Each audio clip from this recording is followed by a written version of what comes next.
The date is August 14th, 1996. Survivor is Abraham Bomba.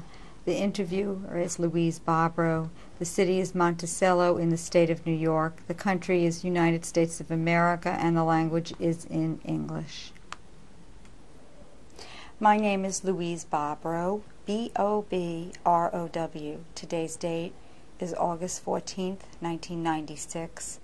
I am conducting an interview with survivor Abraham Bomba. The interview is being conducted in Monticello, New York, in the United States of America. Good afternoon. Good afternoon. What is your name? My name is Abraham Bomba, B-O-M-B-A. Was that your name at birth? Yes. Did you have any nicknames or any other names? No. What is your birth date? My birthday is June the 9th, 1913. What is your present age today? 83 years old. Where were you born? I was born in Beuthen, Oberschlesien. Would you spell that, please? B-U-B-E-U-T-H-E-N. That's the city. In what country is this? Germany. Can you tell me approximately where this is located in Germany? That is located on the border of Poland, next to Katowice. When you were growing, is it where you grew up? No. Where did you grow up? I grew up in Poland, in Częstochowa. Would you spell Częstochowa? C-Z-E-N-S-T-O-C-H-O-W-A. That's in Polish spelling. As a child growing up in Częstochowa, how would you describe it? What did it look like?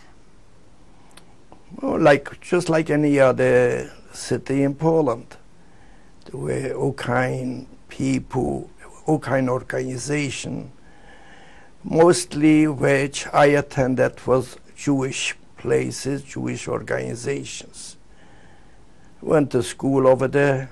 We had special public school for Jewish children and for non-Jewish, which I attended the Jewish schools. Did that have a name, the school that you attended? Just a public school from that city. And how many grades did you attend there? 6. And did you also get a Jewish education in this school? Yes, yes. Before noon, that means from 8 till about 12, we went to a cheder, which is a Jewish educational school. We learned over the Bible or other study of the Jewish history and of the Jewish Talmud. And then in the afternoon? In the afternoon, I went to public school, which started at 1 o'clock and finished sometimes 7, sometimes 8 o'clock at night. In Częstochowa, at the time you were growing up, what was the entire size of the population, approximately? The entire population was around 135,000, and Jewish people was around 38,000 at that time. And was the Jewish population congregated in mainly one area, or were they scattered throughout? They were scattered, but not in a big group.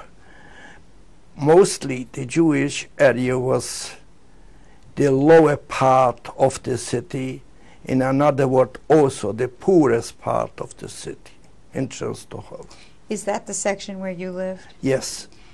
Do you remember the street that you lived on? Yes. What was it? Beginning was underwater, which is called nadrzeczna, that means underwater. And then I lived on Stary Rynek, which is mean on the old marketplace. Do you remember what your house looked like? Was it a house or an apartment? Oh, it was an apartment. How would you describe it? Well, describe, there's nothing much to describe. It was a very small apartment, very small apartment. As a matter of fact, there was only one room, the whole apartment. And how many people lived in the How one many room? people lived in that apartment? 5. We were from the one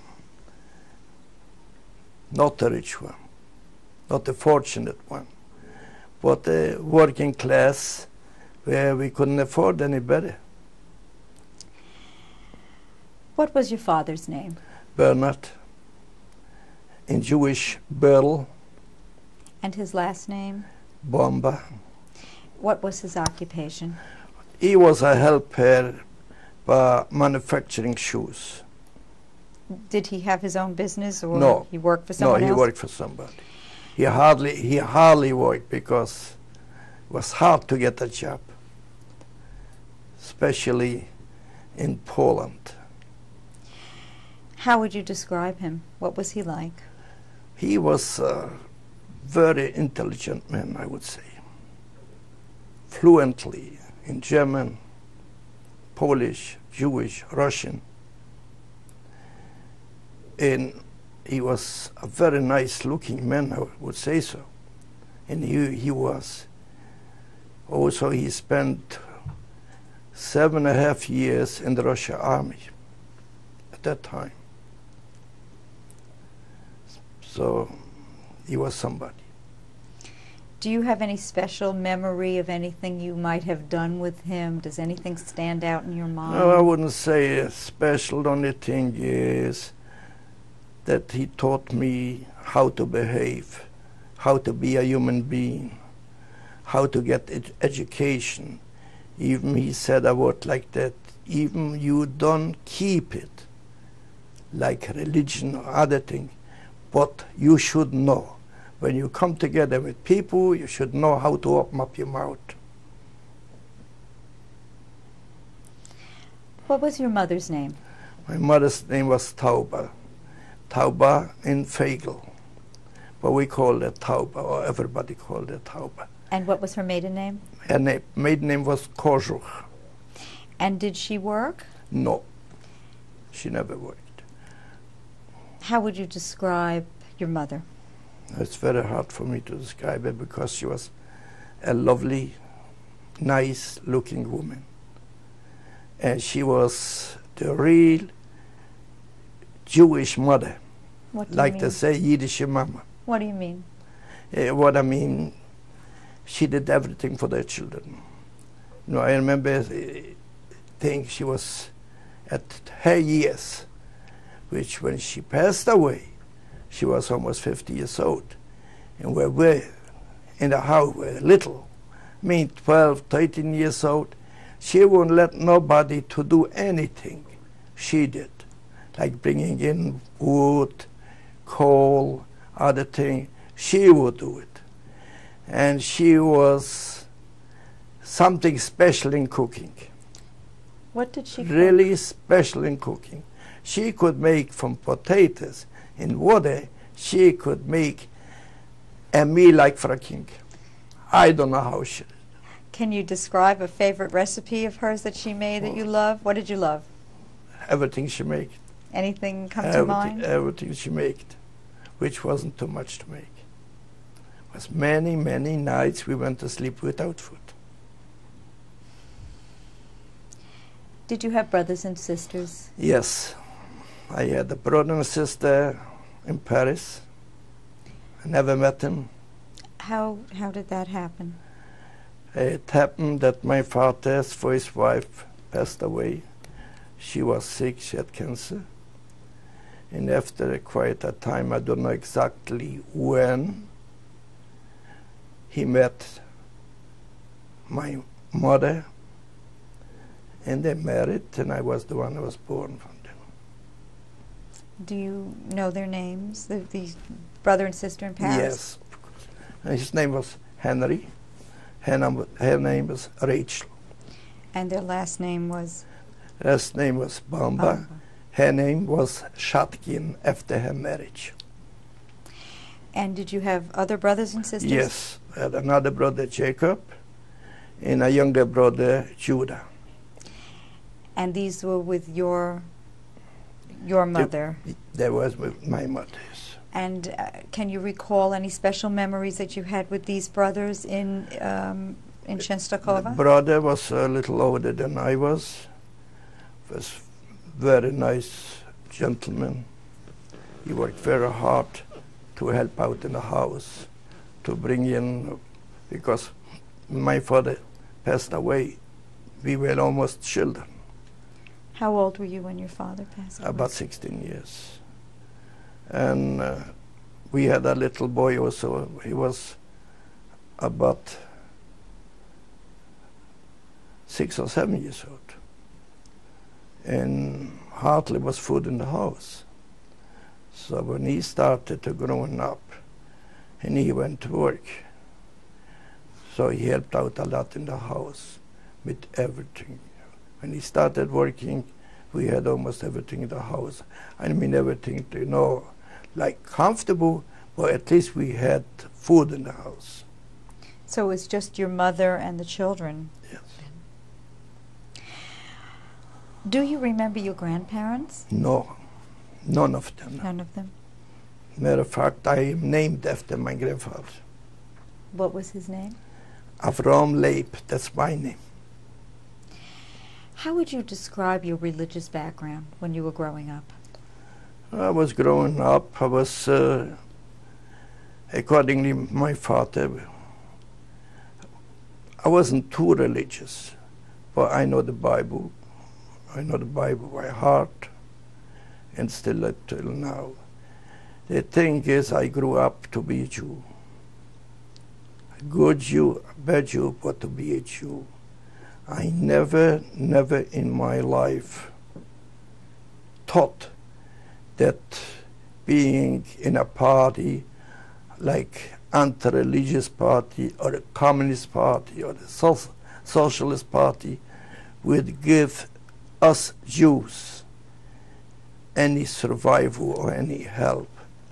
One thing we could do is we got to have our own state, and that is the state of Israel, which since I was, I would say, 10, 12 years, I belong to the youth organization of the Zionists, and then I belong to the Zionist organization. What were the names of those organizations? The name of the organization was Po'alei Zion, which today, they don't exist by their name, but they got the name in Israel, Mapai, which the Ben Gurion's organization. So you were active in this as a youngster? Yeah, I was active in that organization. Do you recall any Jewish holidays that you celebrated in your home? For example, do you remember, did you celebrate Shabbos on Friday nights? Oh, the holidays, not only Shabbos, every holiday. A holiday in our house was a real holiday. What was Shabbos like? Well, Shabbos was a special day. Nobody went to work. We were dressing the best clothes what we had. We went to shul. From the shul we came home. We ate whatever we got. And then in the afternoon sometime we went to cheder or we went to shul to say a special prayer Saturday afternoon. There's a special prayer we say, Perik. What is that? Perik means how to behave.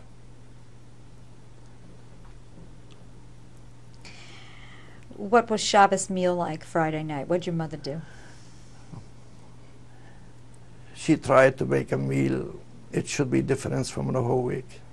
If it was money-wise. But she always did something the best what she could. Do you recall anything, what you used to eat on Shabbos? Oh, what do you eat? What did you have? The most important thing was a chulent. What was the cholent? What did it consist of? What kind of potatoes, meat, a bone, a little fattening, and we're waiting for that for the Saturday meal. When did she start cooking it? That was Friday in the afternoon. And when would you actually eat it? Saturday, after 1, 2 o'clock, after we came from the shul, and it was prepared. Did she bake her own challah? Yes. We didn't buy any challah. At that time we didn't know about already make challah or to go there. Everyone did it. How about Pesach? Do you remember anything about Pesach? Oh, Pesach was a special holiday for Jewish people, not only for myself, but for all the Jewish people. What was it like for you? there was something which is like today. To see that would be like a dream. Why? Because, first of all, when my father was alive, that was the really thing. He was dressed like a king. What did he wear? White, like we say, a garment, a white garment, all of it. A special place to sit, a special, how you call, utilities to prepare the food, because there has to be kosher lepesa. It cannot be the same what you use a whole year around. What about the matzah? How was that prepared? No, this was baked by bakers. We bought it. Nobody did it for themselves, because that's a tough job to do, and also not allowed to do. Has to be by a rabbi, special, the oven and the place where they baked. No private, nobody did. Nothing that I know of. Nobody did it. We had bakeries, they did it. Was your house prepared in a special way for Pesach? Yes, was special cleaned, special painted for that thing. So it should look different than a whole year. Did you have a special job when it came to Pesach that you were in charge of? Or? Not special. Also with food to prepare this, that. We go to bring water in because we didn't have the water in the house like they have it now. And it was a job also to bring it over, a job to prepare the oven. Any other holidays that you recall? For example, Sukkot. Did you have a sukkah in your yard, or? Yeah, we had. That was like from the people that lived in the same building, which wasn't too big, was about 6, 7 tenants in the same building. We had a small sukkah, and we had over the sukkah we ate in that sukkah. Did you have a favorite holiday? Oh, favorite holiday, I would say Rosh Hashanah. Why? Was a favorite, because it was the new year, which New Year starts in the joy between people. It was wishing everybody a good year. That was a favorite year. Did you have a bar mitzvah? Yes, I had a bar mitzvah. What do you recall about that? No, I had not a huge bar mitzvah because we were poor people. We didn't celebrate it. My father took me in to the shul, and there wasn't even on a Saturday, and it wasn't he took me in. He showed me how to put on tefillin, if you know what that means. Tell me, what does it mean? That is, they put it on, make from leather, and also on the head, and make the bruchel, and that's how it was. I don't even remember, or we had whiskey or something to it, because we had no money for it. That was the bar mitzvah. Not the bar mitzvah day is the day which cost, I would say, $50,000 with music with that. How would you describe the Jewish community of Częstochowa? Besides yeshiva and how many synagogues would you say were in Częstochowa when you were growing up? Oh, we had the synagogue quite a few, but mostly they prayed is in Stieblach. What's Stieblach? Stieblach means a little prayer house, not exactly a synagogue, but a little prayer house, private. People there, 2 or 3 rooms. They converted 1 room for the Torah and for the prayers. And even in my little house where I lived, between 7 tenants, there was also a little shtibel, which we made the prayers Friday night, Saturday, in that place. But we had the synagogues, beautiful synagogues. One of the most beautiful was we called it the German synagogue. Why was it called the German? That's the name was it all the time. Why, I don't know. Where for holiday at that time, people used to come with horses and wagon, beautiful wagon, the fuyaki they call it, to the synagogue. High cylinder hats, very, very rich, very famous people. As a matter of fact, today they make from that synagogue a museum and also a opera house from that right now. Where it was standing? Yes, in the Chester, the same place. Then we had a synagogue, they called it the Old Synagogue. The Old Synagogue was for people, common people. Not the very rich, not the very poor. Over there we had special cantos, and it was made something like a dream. I got a friend of mine, which I will talk about him later, who was with me in Treblinka, his father painted that. He took 8 years, not just painting, nor the pictures created on the ceiling and on the walls. They were masterpieces. It's unbelievable. Is that still standing? No, it was destroyed in the first days. Were there other Jewish institutions in Częstochowa? Yes. Theater, newspaper? What was there? Yes. What else was there? We had institution to help poor people with doctors. Somebody was sick, they went to, didn't have to pay anything with medicine. We had institution like very, very poor people. They couldn't afford to make a meal out. So we had an institution that supported them. They brought in food for them. Yes. We had also an institution to marry off young girls, which they had no dowry. And they took, I don't know from where, and they clothed them, and they married them off, which call now a language, Hachnasat Kala,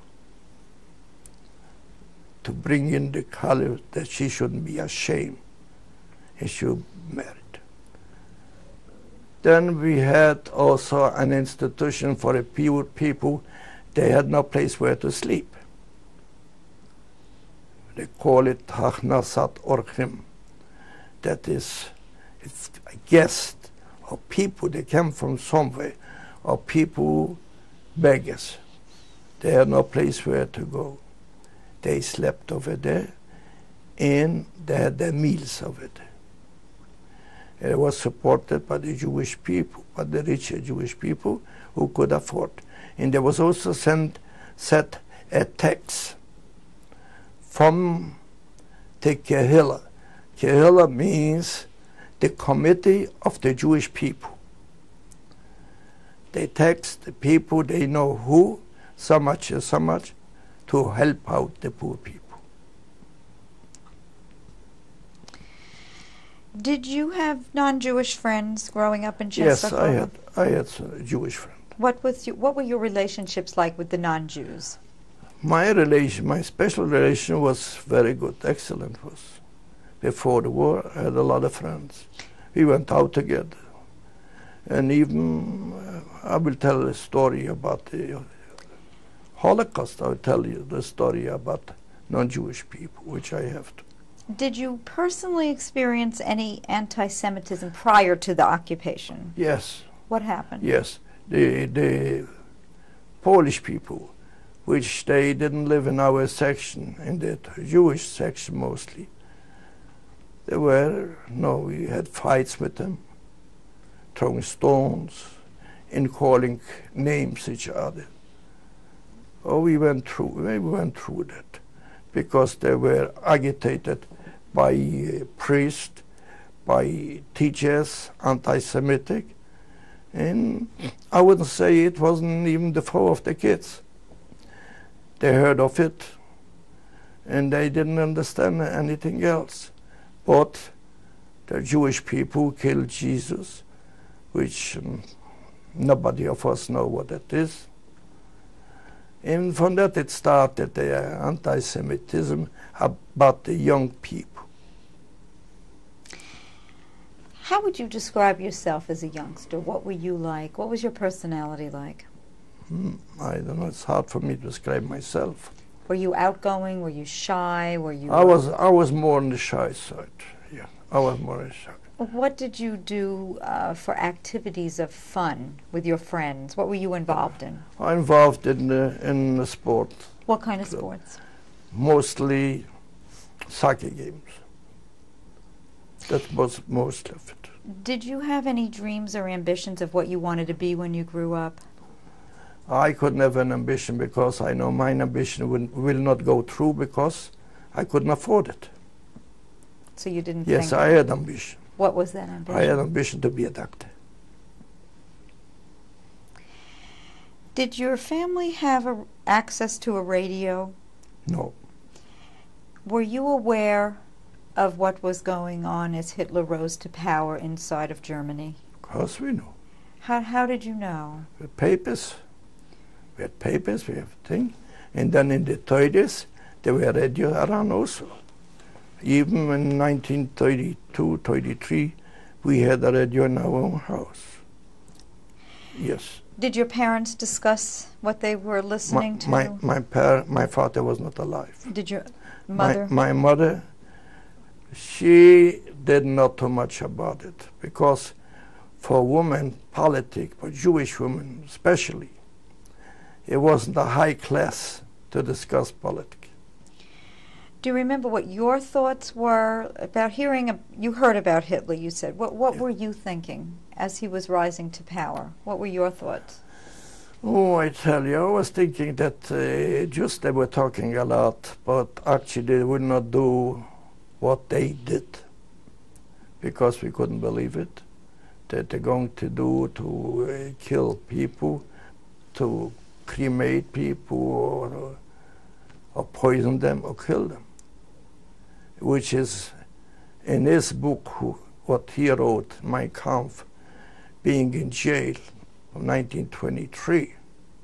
He was jailed, he wrote that book in jail. So actually we didn't think too much about it.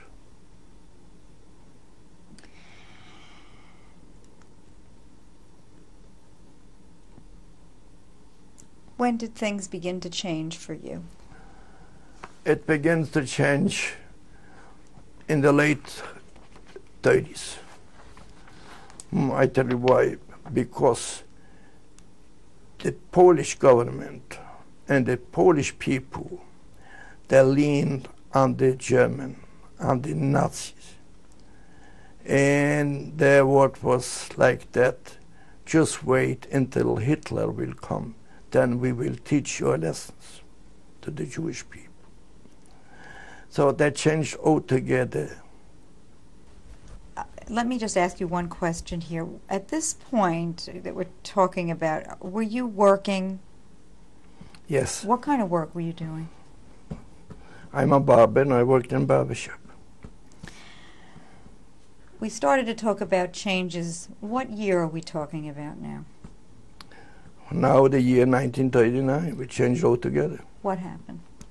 What had happened, all of a sudden, it was on a Friday, September 1st, 1939, where the army of Germany crossed the border of Poland and they went into Poland.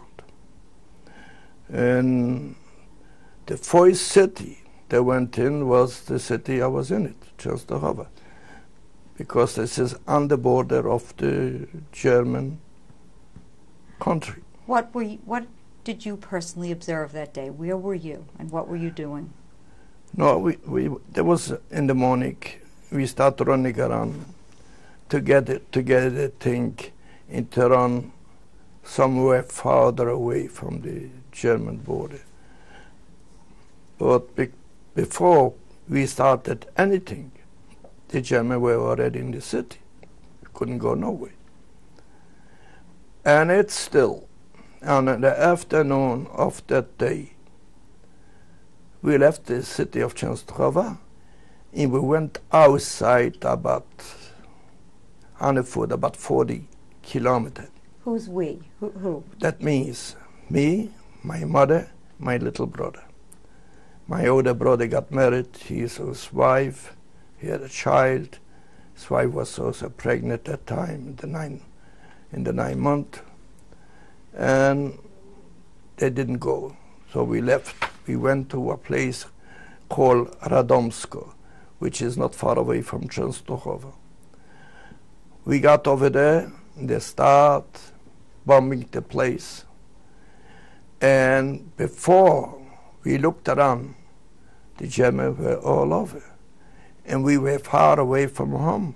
So we decided to go back where we have still a little apartment in our belonging and to stay home, because it's no use to run away where they're reaching us before even we got there. We went back home. There was Friday, and Saturday was a little bit quiet. And Sunday, after dark, they started coming more and more, not only from the German army, also from the party, like the black SS. They wore black uniforms and red uniforms with the armbands, with the swastika. Monday morning, they started to take out all the Jews from the part of the Jewish quarters, which wasn't exactly the Jewish quarter, because over there also non-Jews lived over there too, but they took all of them out. They took them to various places, like a place where they had the Polish army left over there, myself and thousands of other people. They took into a church, very big church. With your mother and brother? No, where they were, my brother was a different place, my mother was a different place, I was there myself. And over there, they started going into the church, putting the ammunition, killing people. A huge number of people got killed going in to the church, in the church. They were shooting? Shooting. And over there were there a couple of days. And all of a sudden, out, they let us out from the church, and we went back home. Were you with men and women, or just men in the church? Hmm? Were you with men and women in the church? Men. Just men? Just men, yes. And did they lock you inside? They didn't have to lock us inside, because at the front of the door there was SS. So there was no use to lock us. Nobody anyway could escape. Did they give you any food at all? No, they didn't give us any food, but we had over there a priest, and he did for us a lot.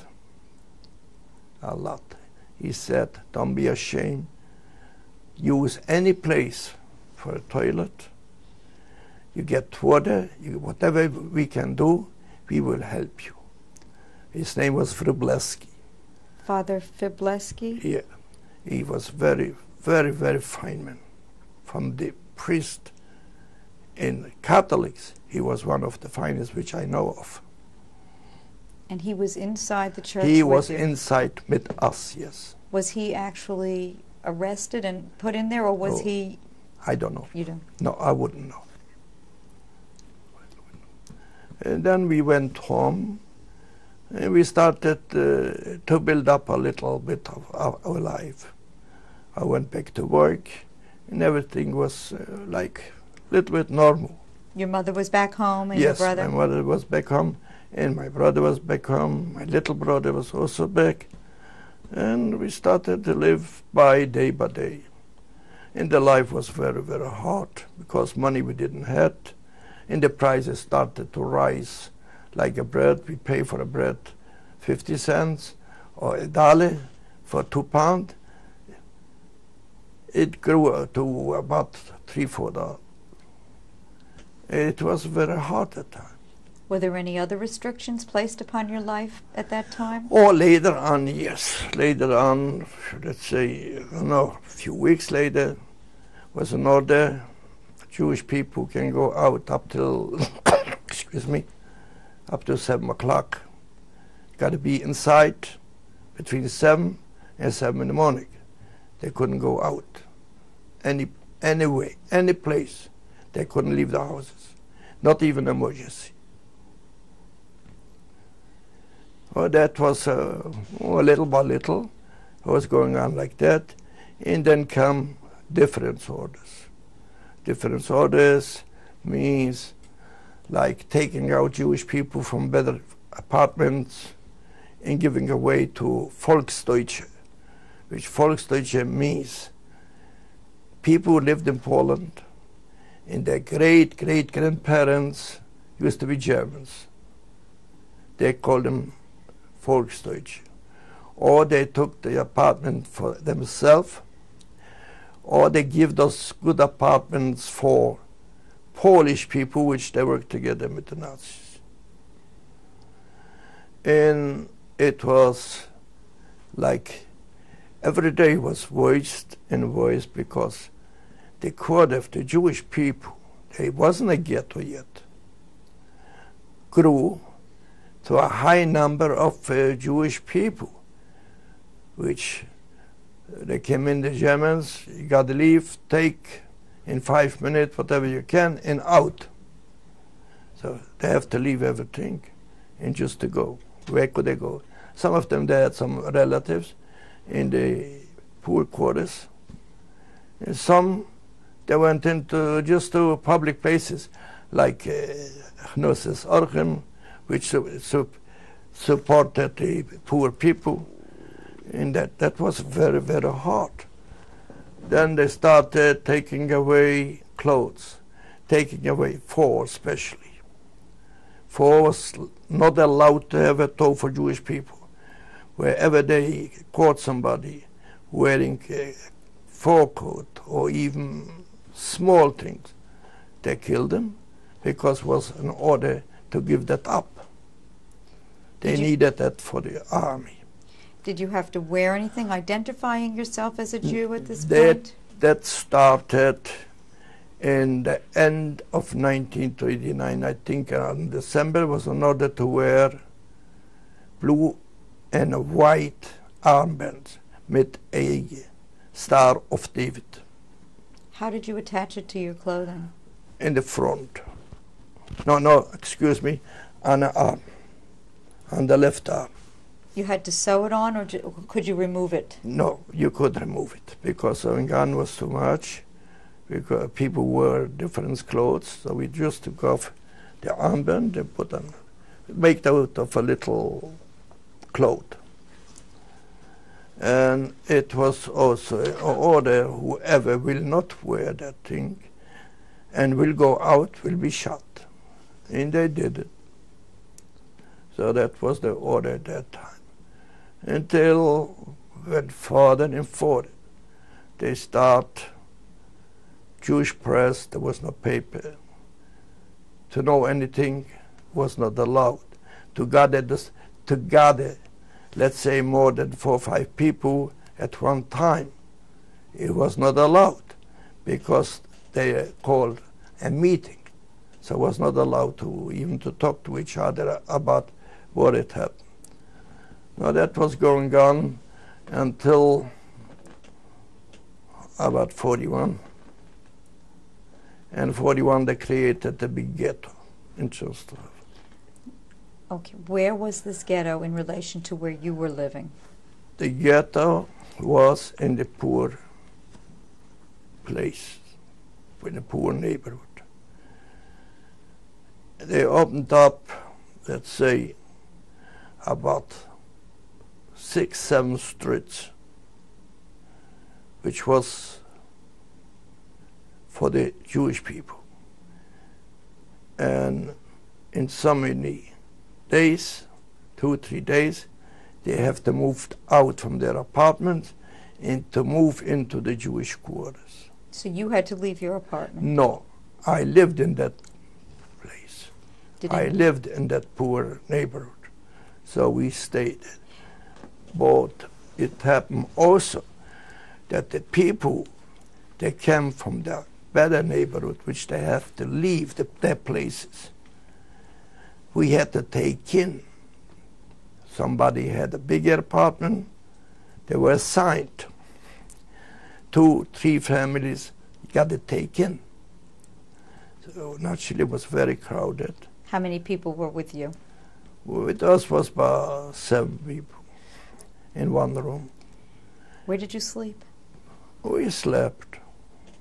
You had beds? On the floor, on the bed. What it was, we slept. And it was a very hard time that time. Some of them, you know, they brought in with them some money. Some of them they did not. And we had to share whatever we could. And I would say, at a time of sorrow like that, what we had, the people were very generous, helping each other. They were not mean, like it happened sometime. So did the best to survive. What year are we talking about now that the ghetto was established? 41. What time of the year? It was, yes. To be exactly, I think I'm not mistaken, it was in May 1941. Was this ghetto surrounded by any gate, barbed wire, fence? No. Who No. guarded it? Guarded by the Jewish police, Polish police, Ukrainian, and Germans. The people inside the ghetto, were they mainly from Częstochowa or were they brought in from other areas? The beginning was mainly from Częstochowa, but after that, people came from smaller places around Częstochowa, and we had to take them in. It grew the population from about 35 when the war started until over 50,000 when the ghetto was established. When the ghetto was established, it started at 35,000 people? When it started, and when the ghetto was populated with people around the smaller places, we had over 50,000 Jewish people. Was there a Judenrat, or you mentioned there was a Jewish police? Yes, yeah, there was a Judenrat. Of course, there was a Judenrat. Do you know anything about it? Who was on it? Chosen by the Gestapo. It happened in our city, was people very well known. Did you know any of them personally? Yes, I know, I would say of them. Who was it in the President was by the name of Kopinski, which were very rich men, and a few more of them, a few doctors, a few more of them. And I would say they were very nice people. They did what they could, but they couldn't do much. What was their actual job, the Judenrat? No, the actual job was support the Germans, whatever they need. They ordered them, let's say, contribution, $100,000, so they have to gather that. They ordered them, they need, let's say, a couple thousand people to work. The Judenrat had to get those people.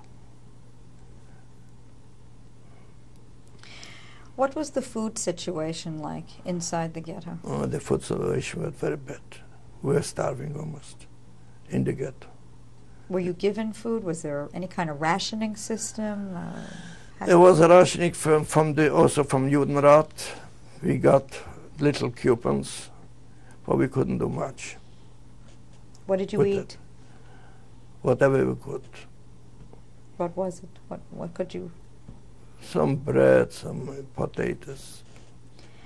Meat we didn't see. Did you work inside the ghetto? Yes, What did you do? Zimbabwe.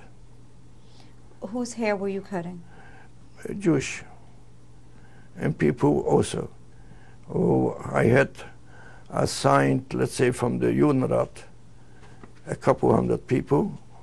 They were coming in with their coupons, but they cut their hair free for nothing. That was our thing, that we were not taking out from the city and sent some places to get killed. There was a good job for us, because we were on the place. Did you ever leave the inside of the ghetto to go out yourself? No. Did you know of anybody who tried to leave and escape? Yes. What happened to them? Yes. Some of them, they escaped, and some of them, it happened, they killed them. Did you witness anybody being mistreated inside the ghetto? Many times. By the Germans, many times. What did you see? And by the Ukrainians also. What did you see? Beating, cutting off the beard, cutting off the face, taking off the clothes. Many of it. Had they done anything that you know of, and that's why these treatments were handed out to them? No, because they're Jews.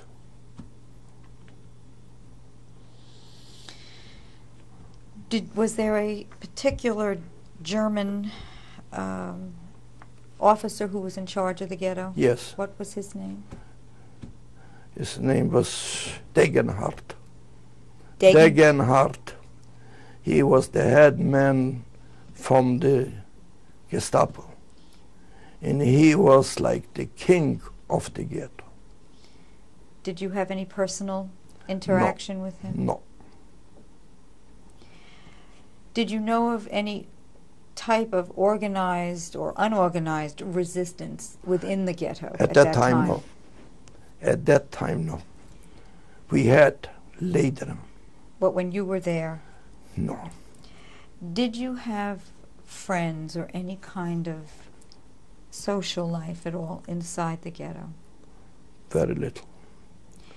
Very little beside reading. And also, it was not allowed to have books which they had some kind of political underground, like from socialists, Zionists, other thing. So the first thing was we got rid of the books. I myself, I must have, I would say, at least a couple thousand of books. And you had to get rid of the books? Get rid. Did you have a girlfriend? A girlfriend? Yes, I had. Inside the ghetto? Yes. Did you meet her before you went into the ghetto? Yes. Were you married? I married that girlfriend. Before you went into the ghetto, or in the ghetto, when the ghetto started. What was her name? Her name was Reisel. And her maiden name? Prepelitsky. And you had a marriage inside the ghetto? I married her inside the ghetto. Who married you? A rabbi. Did you have you had a ceremony? Yes, we had a ceremony. We had a small wedding, just the family. Were you able to have any kind of celebration after the wedding? No, we had no celebration. Where could we celebrate? Couldn't celebrate. So then did your wife move in with you and your mother? No, I took a room for a lady which had an empty place for her children. And I moved in. But we stayed over there not too long, I would say about 5-6 months. And then it started to take out the Jewish people and to send them away. Were there different actions that started occurring? Yes. When did the first one start, would you say? The first one started on September the 22nd, 1942. What do you remember about that?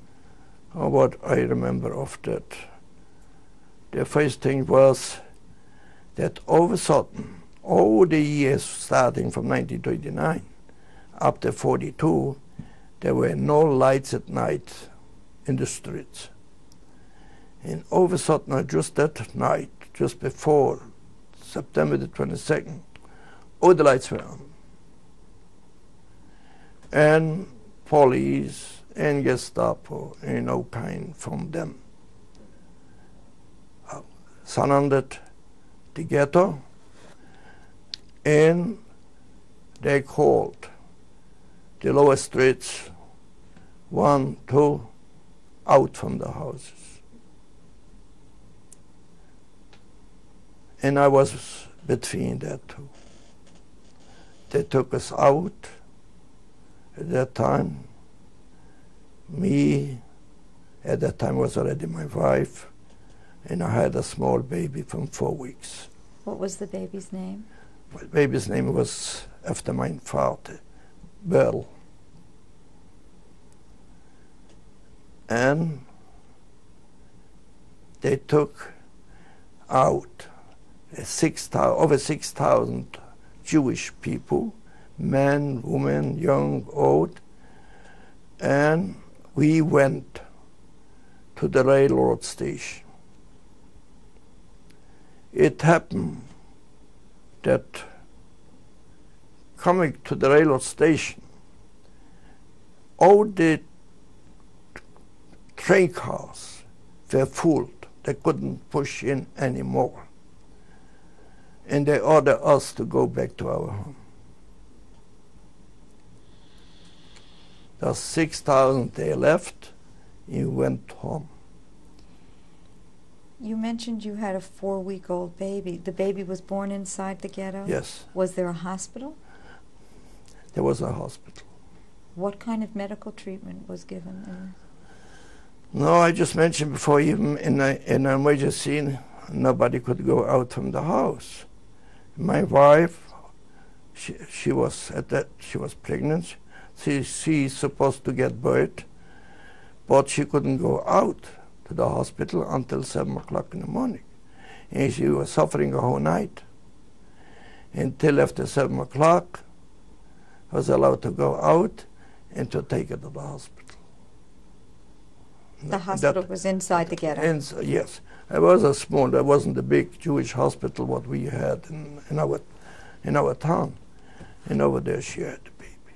She had a big boy, very big baby. For people, they had nothing to eat. It was at that time big baby, about 7 pounds. Was there able to be a circumcision for the baby at all after Yes. the baby was born? Yes. Yes, we had circumcision to the 8 days, the way we were supposed to. Yes, we did.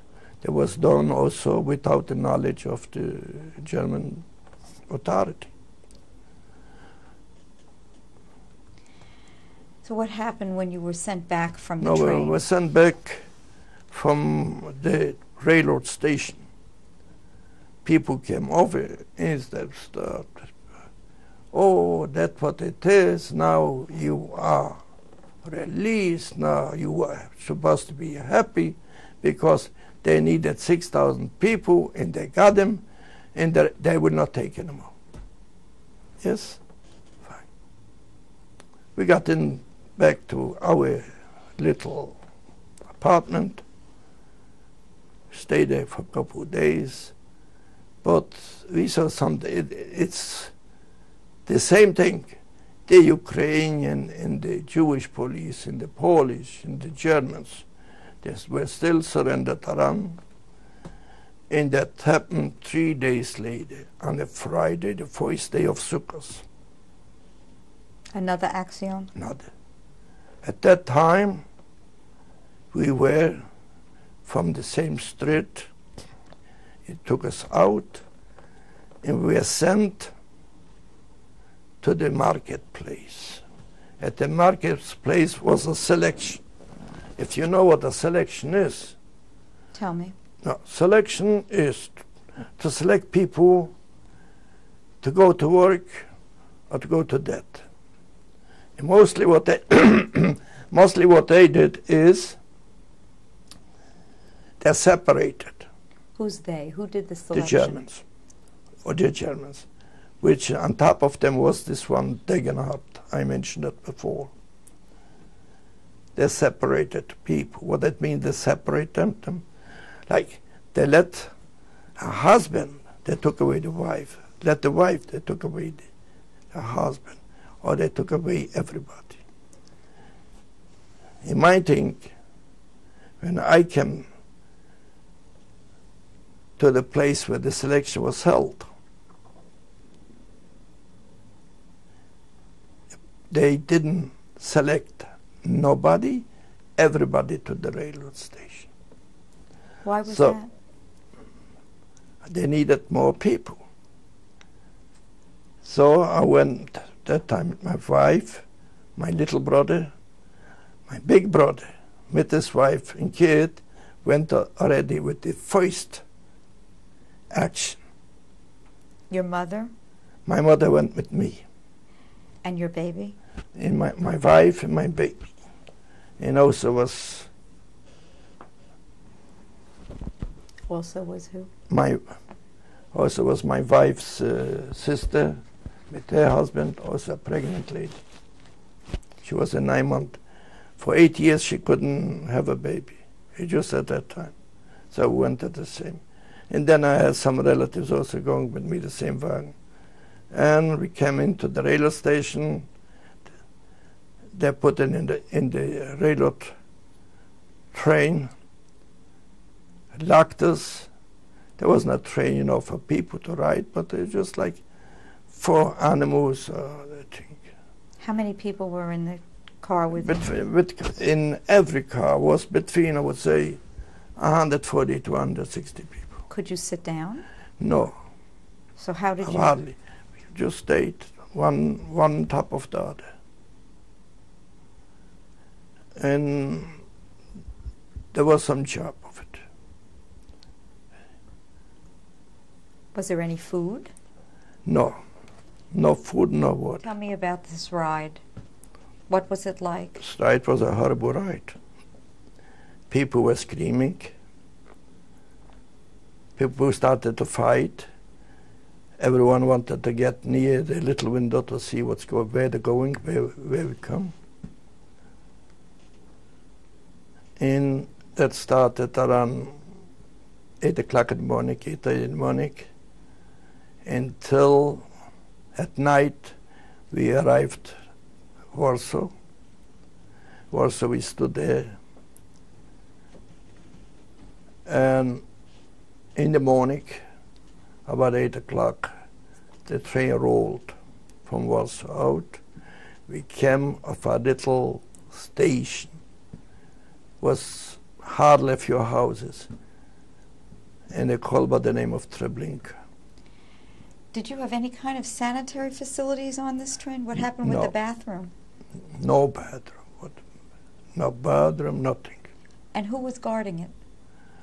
Nobody has to guard us because it was locked, and on every car were 2 or 4 Germans with machine guns. So nobody has to guard. Do you remember anything you might have talked about on this in the train to your wife, to your mother? Was there any conversation? No, we know. The people coming from Poland, they know exactly where we go. Did you know where you were going? I didn't believe. I know that from that train nobody going to survive. But I don't know. I had in my heart a believing that I'm going to make it. Did they tell you where you were going? No. What did they tell you? Anything at all when you got? Not at all. Nobody was talking to us. It wasn't allowed to talk. Even if somebody passed by the train, it was not allowed nearby. Was there anybody who tried to jump off the train? Was that not possible? Not in my car. So you mentioned you stopped at a small train station. Was this in the morning when you arrived at the small train? It was in the morning about 8 o'clock. When? Do you remember exactly? That was September the 29th, the 30th September. Of what year? 1942. What happened when the doors opened? What was the first thing you saw? No. The door did not open of it. No. We stayed. It was 3 additional trains waiting also. 1 train left. In each train consists, I know because I worked in Treblinka, of between 40 and 50 cars. And every train had the minimum of 6,000 people. So 1 train went in. Then train came back empty. The second train went in. He came back, took about an hour or so, also empty. And then the train I was in started to roll into Treblinka extermination camp.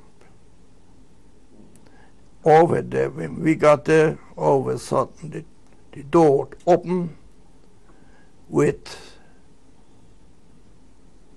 hollering from the Germans, Ukrainian, and the Jewish people that work for them.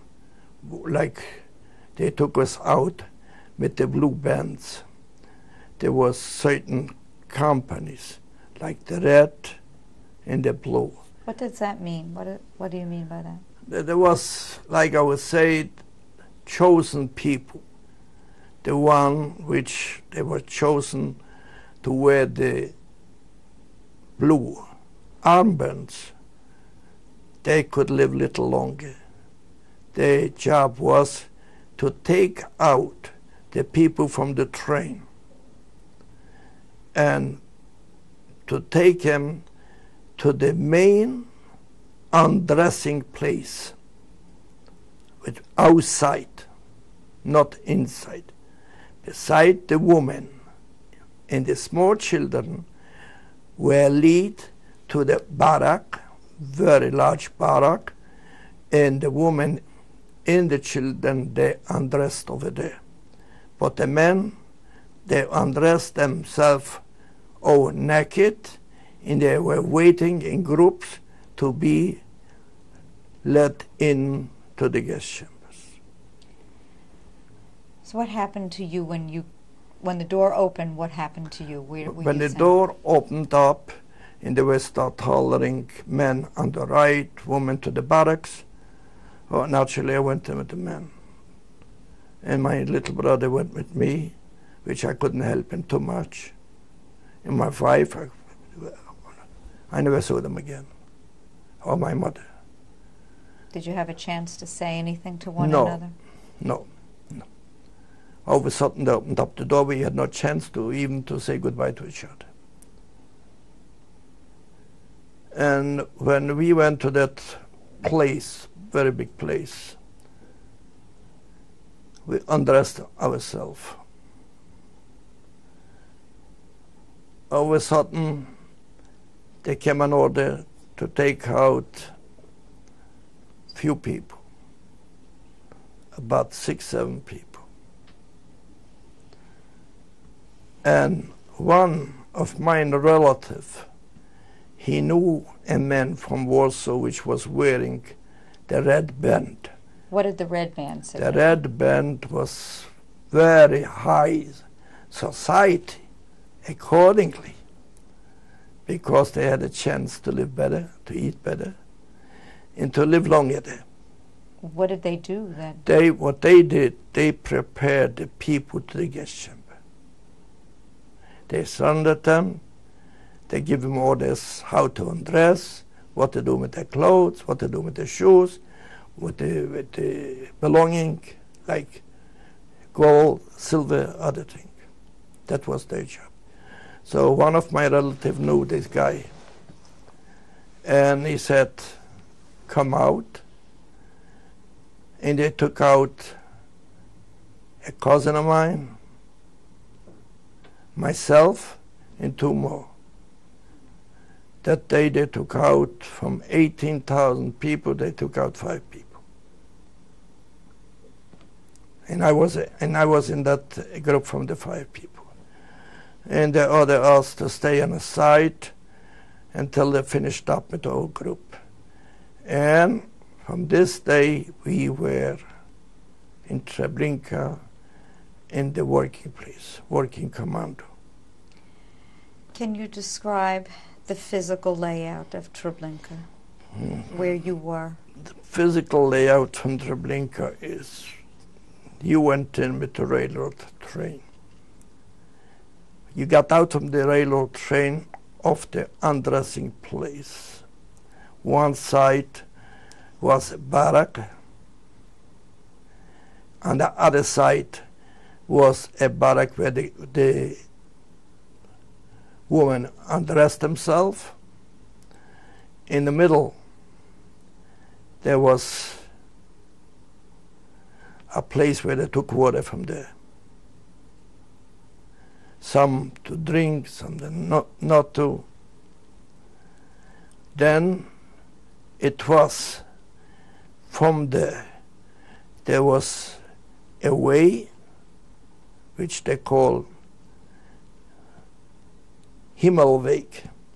That means the road to the heaven, going into the gas chamber. On the right side, there was a place where people worked. We worked over there, taking out those clothes to big places like shoes or clothes, 6-7 story high of clothes. And we had to put together cotton with cotton, silk, and the same thing with shoes. That's what you were assigned to do? Yes, that's most of us, we worked over there.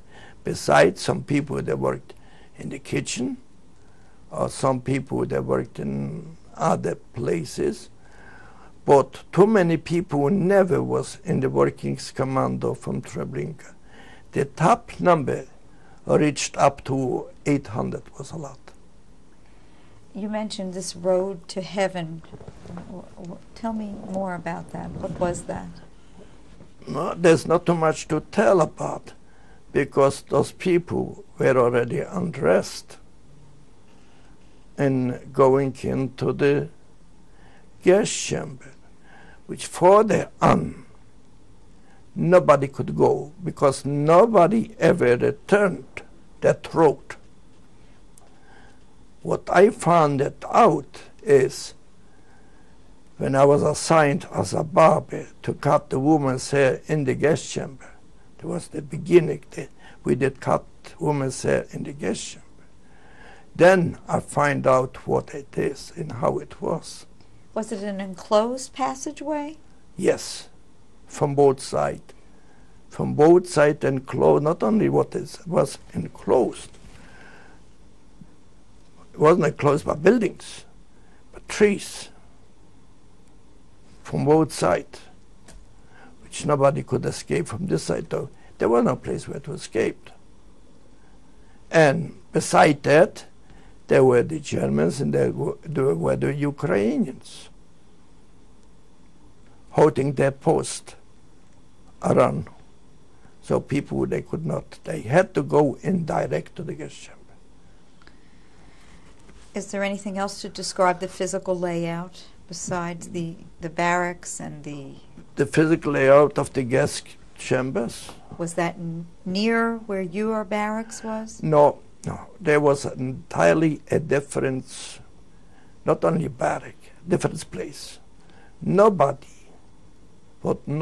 could go near from the place, they call it the lager 1 to number 2, because the number 2 was actually the dead lager, that's what they call it.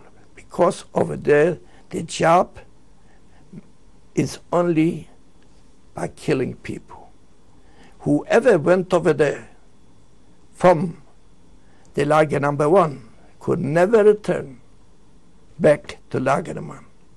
Who went to lager number 2 could never return it. How far was it from London? It was a far, say about 60, 70 meters. Not far at all. Did you live in a certain barracks number? Did your barracks have a number that you were in? No, there was no number. Was it just one barrack? No, it was more than one. It was 4 or 5 of them. Was there a process that you went through immediately when you arrived there? What did you have to undress? You mentioned you had to undress. Yes. Then what happened to you next?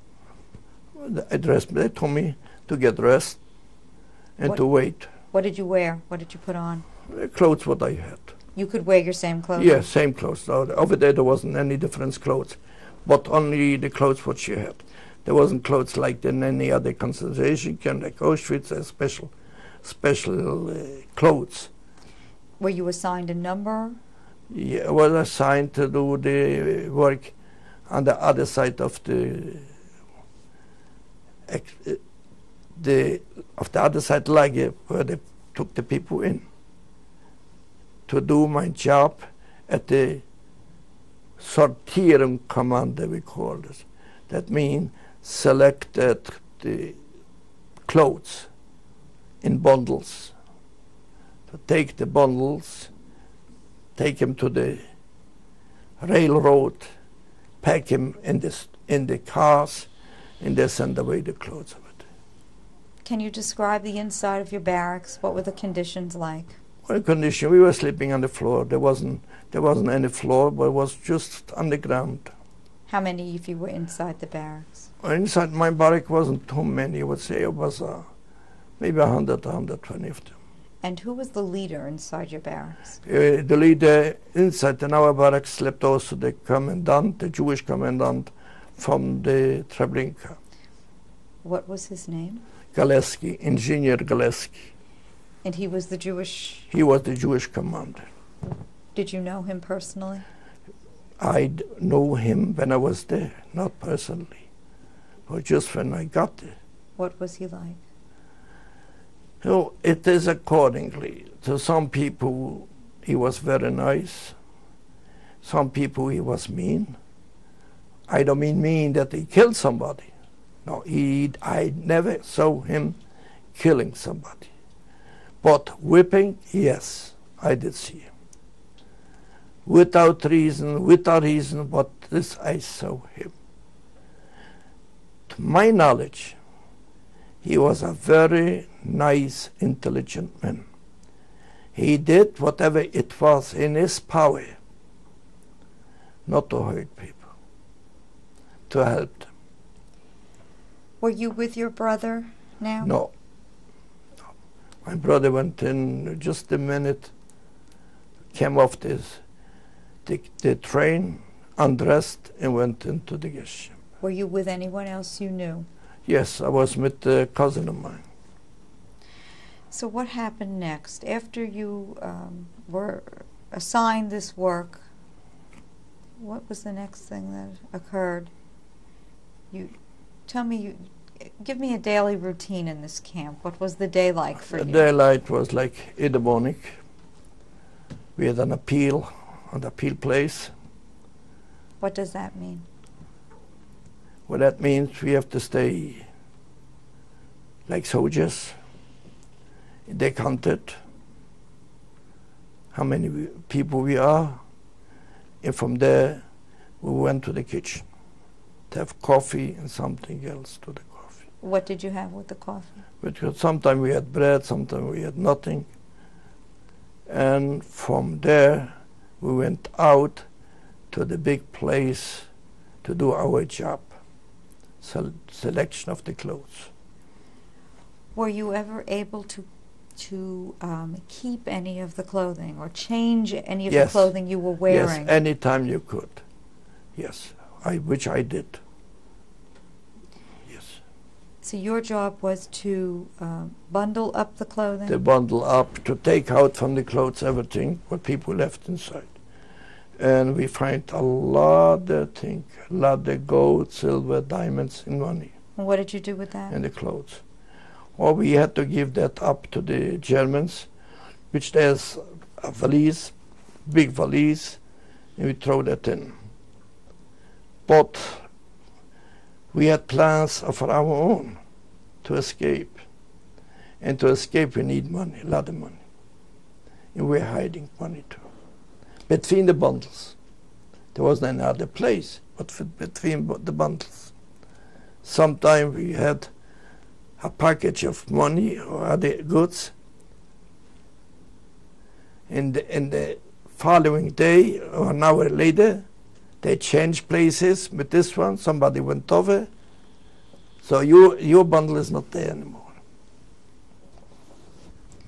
How many hours did they have you working? We worked sometime 12, 14 hours. And sometimes we worked 18 hours also. When the transport came at night, we had to stay at night. How many transports came a day, would you say, in the beginning? When you Oh, were a there? day it came between 2 and 4 transport. That means between 12,000 and 24,000 Jewish people were killed in one day. Did you know right away what was going on in the other part of the camp? We know in our part of the camp because during the time when we work, we could communicate. Outside, let's say at night, we couldn't go out from the barrack even if you have to go out emergency. It was locked? It was not only locked, there was Germans outside, Ukrainian, and also with machine guns. So nobody went near the door. So how were you able to communicate with the other part of the camp? Or only in daytime when we worked. And how could you do that? Well, working, you meet people that worked away from you, which they lived in a different barrack. So that's the way we communicate. But the part of the camp that you said was where the people went to the gas chambers. Yeah, with them we couldn't communicate at all.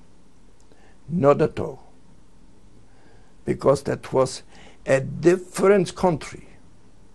Like far away, like let's say from here to Australia. That's what I would say for us. Because it was very near, very, very near. Only from there, say a couple 100 meters from the barracks. From where we work, it was about 50, 60 meters, but from the barracks. And it was far away. We had no communication whatsoever. But were there people assigned to work in the part where the gas chambers were? Were people picked out to go to that part? Yes, people were picked out for any kind of reason. Mostly from the camp number 1, which sometime they say, this one doesn't do the right thing, you go there. When somebody went there, forget about it. There was that. Were there any women assigned in your camp? In my camp there was no woman. It's all men. There was 2 women, which I found out about it. They're over there, they're working over there. After the war, I knew one of them, Sonia. I knew her very well. I met her. We were together in Israel. A lovely woman. But beside those 2 women, I don't know any other woman was there. It could be, but I don't know. Did you know who the commandant of the camp was? When you were there, who was it? Oh, when I was there, it was Spangle. Spangle? Yes. Do you know his first name? No. Did you have any contact with him? No. Did he have an assistant? Yeah, his assistant was, we call him Kiever. What was his name? I cannot recall the name, but he had a German name. I don't recall it exactly, but we call him the nickname Kiever. What was he like? He was a horrible man. He was a killer. But according to the Lalke, he was an angel. Who was Lalke? Well, Lalke, that Kurt friends, which we call him the Lalke. He was a handsome man. What does Lalka mean? Lalka means Dal. What was his position? He was assistant also to the commandant. And I would say even the Germans were afraid of him. The Germans working over there were afraid of him. He was very rough. When he came out, especially with his dope, there wasn't a 50 minutes that he didn't kill somebody. Every 10-15 minutes somebody else got killed. Just for sportsmanship, he did it. You saw this? Huh? You saw Yes. this? Yes, many times. Yes, I saw him when he killed. Did you ever have any personal conversation with him? Yes, one time I had a conversation with him. I was assigned to a barrack where I was also packed with clothes, and we selected those clothes just like outside. And there was a group of people from a little town by the name of Jędrzejów. And the head capo, Benjamin Rakowski. Benjamin Rakowski, yes. He came over to me and said, Abe, I got my brother and I got some relatives from the same town I came from, and they're going to escape tonight. I want you to bring in people you know from, because there were a number of people from my hometown. With each transport they came, so we took out a few people. Take out 11 men and let them work here in that barrack. And when somebody is going to ask you, everything is in order, all the people are working what they worked yesterday. Well, I helped us organize the escape from his brother and from some more people. 11 of them, they escaped. But crawling over the fences, that little leaves and grass which was around the barbed wire was taken off or ripped off by those people. And he came in, Lalke, Kurt Franz. He asked, is anybody missing here? So I answered no. The all were worked yesterday, they're here, which was not the same. Then all of a sudden he came over to me. He got me by my hair. I had a head of hair. He started knocking in an iron pipe, which I don't know how, I didn't feel anything. And that was the first time that the Lalke touched anybody and let him alive. That kind of I got with him. Why do you think he let you go? I don't know.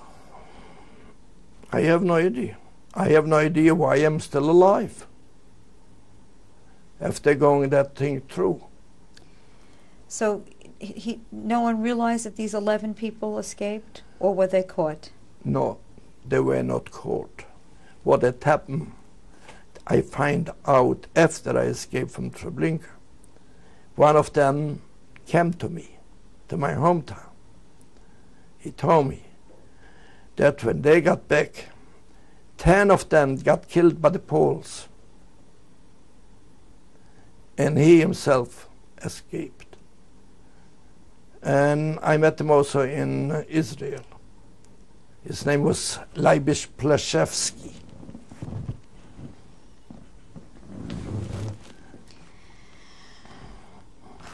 Who else? Were there any other leaders in the uprising.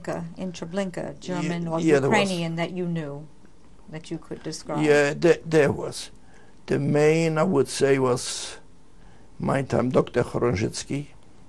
Who was he? He was a highly educated man, not only with doctor degree, was very famous, also in the army, and he was the leader to prepare one uprising. Where was he from? From Warsaw. Did you know him personally? No. I know him because at one time I got very sick. And Kiev told me to go to see him. I don't know why. The same thing. When I got very sick, I had to do with mine inside, how you call this. I had an attack of mine, how you call it, kidney. I had a kidney attack. No, I went over to Assistant Commandant Kiev, and I told him they should me take down to the lazaret to be killed. So he asked me how long I'm working there. I said, quite a few weeks. So he told me, go over to the doctor, Dr. Chorążycki, and he assigned me to go to the kitchen and to have some hot tea. So how I got in touch with Dr. Chorążycki. I spoke to him. Very, very fine, nice gentleman. What did he do for you? Huh? Was he able to help you with the kidney infection? The kidney infection, there was another story about it. When I got back, and Kiev told me to go in the barrack and to rest up. The first time in the history of Treblinka, you take somebody who works there and tell him to go to lay down and rest up. Nobody wanted to believe me. I had a cousin over there working, and I don't know how he managed at the daytime to go back to that barrack where I was, and just to open up the door and mention my name. Well, he did, and I told him I'm alive. At night, when the job finished outside, the people came in, and everybody on top of me. How? They couldn't believe that I'm still alive. Over there was Dr. Mesarik. Who was that? From Czechoslovakia. And he was the doctor? No, he wasn't a doctor. He was a worker just like me, like anybody. He wasn't a doctor over there. Doctor over there was only Dr. Chorążycki. Dr. Mesarik came over and said to me, what happened? And I told him that. He took out a tablet. He said, here, take the tablet. If it wouldn't help you, tell me. I came over. I got it, tablet, swallow it. And what can I tell you? Thank God, up till now, I never had another attack, and I never felt anything.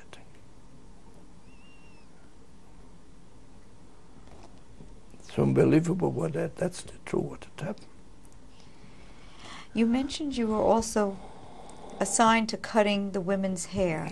Yes. So in other words, you had two jobs? Yes. How did that work? How did they... That worked like that. When the transport came, and at one time they called up, they need barbers. I was a barber, not a bad one. Women's hair, men's hair. And we got some more barbers. Even a couple people there were no barbers at all. And they assigned us to cut off the hair by the women before they were guests. They had not a place yet, so that was the first time they took in people from camp number 1 to camp number 2 to the extermination camp, which they had. Camp number 2 was the extermination camp. You went there? Yes. And we went in, and they told us what to do. We had benches. The women were all naked. They were sitting on the benches, and we had to do our job. They shouldn't be suspicious that they're going to be killed. So how? To cut off the hair to make believe they're going to take a shower, which we did. Did they give you instruments? Yes. What kind of instruments? Scissors. Common scissor. No clippers, just the common scissor. We took a bunch of hair, we cut with these scissors, and we let it on the floor. After the transport was finished, we went out. First was when we were finished with the job, cutting the woman's hair. They told us to step out from the gas chamber, and they put in the gas. So you went inside the gas chamber? Inside the gas chamber, yes. So did you have to pass through that passageway that That's you're what we talking had to pass. To go there, we had to pass that row. When you were cutting the hair for the women, did you have any conversation with them? Did they ask you? Some, I tell you.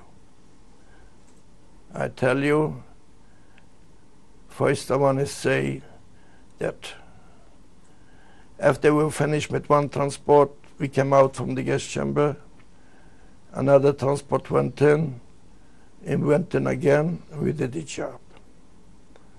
If you're asking a question about we had a conversation, yes. I had a conversation with a girl. I will never forget her name. She was from a little town by the name of Koinsk. Her name was Sarah Levinson. I never know the girl. The most gorgeous girl I knew. I saw. He said, listen, you are a young man. Try escape from here and let the world know what's going on here. That's exactly her words. And that's how long it took cutting the hair. Because we couldn't stay for 10, 15 minutes with one girl or with one woman, which was my conversation with it. Otherwise, we were not allowed. They were not allowed to talk to us. We were not allowed to talk to them. How many barbers were there? We were about 16 barbers. How many times a day were you sent back? Whenever the transport came, we were assigned to that job.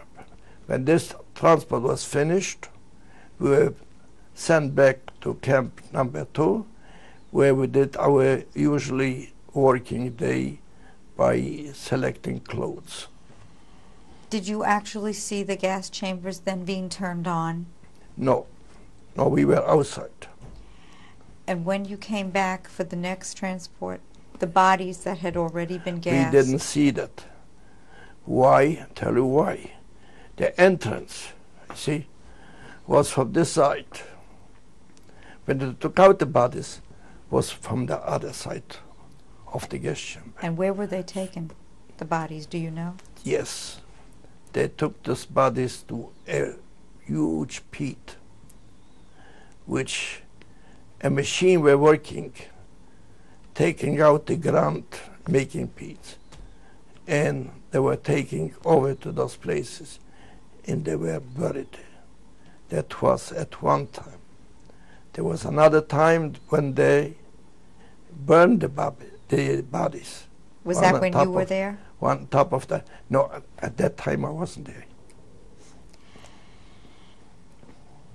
Did you see anything else in this part of the camp when you were there? Or did you experience any other thing while you were there cutting the hair in the extermination camp? Yes. Well, I experienced a fact when a transport came from a little town by the name of Parchev. A woman came out from the train and she went over to a man. He looked like a German. He acted like a German. She had with her a razor and cut off his throat. Yes. How did she do that? I don't know. And that was two of them she did. One of them was, I know him because he was a barber from Warsaw, Salek was his name, cut the other throats too. But the first one was serious. The German, they took him to a hospital, a special hospital for special Germans. They tried to heal him, to bring him back alive. Boy, he passed away at the hospital. They brought back the body to Treblinka, and that was the only funeral which I myself, and more people I talked to them, have never seen. A Jewish funeral organized by the German with all the honors. Let me make sure I understand. This woman thought he was German, but he really was Jewish? He was Jewish, yes. And why did they take him then to this hospital? Because to their definition, he was a hero, working for the German. And he was he was the head man from the gas chambers. But he was a Jew? He was a Jew, yes. And where was he buried? In Treblinka. Who buried him? The Germans. It wasn't a Jewish funeral? No, the Germans ordered him to bury it. There was another fact also there. While we were working, they caught two people that tried to escape from Treblinka. One of them was a kid from my hometown. A kid at that time, he was about 22 years old. They brought him back to Treblinka. They erected a gallows and they hanged them by their legs. They were hanging by their legs from about 9:30 in the morning until about 5, 6 o'clock at night. But this young kid by the name of Langner, he was so brave. He didn't cry that they should rescue him. His only wish was run away from here and tell the world what's going on here, what had happened to our Jewish people. They, at night, their head, everything from their body went into their head. Their head were like that swollen because the inside went to it. At night they killed him, they shot him. Was this back in camp number 1 now? Number 1, this was in camp number 1, yes. Were you ever beaten or punished there? Yes, I was beaten at one day. I was beaten 3 times. Why? Why? Because from the food, from other things,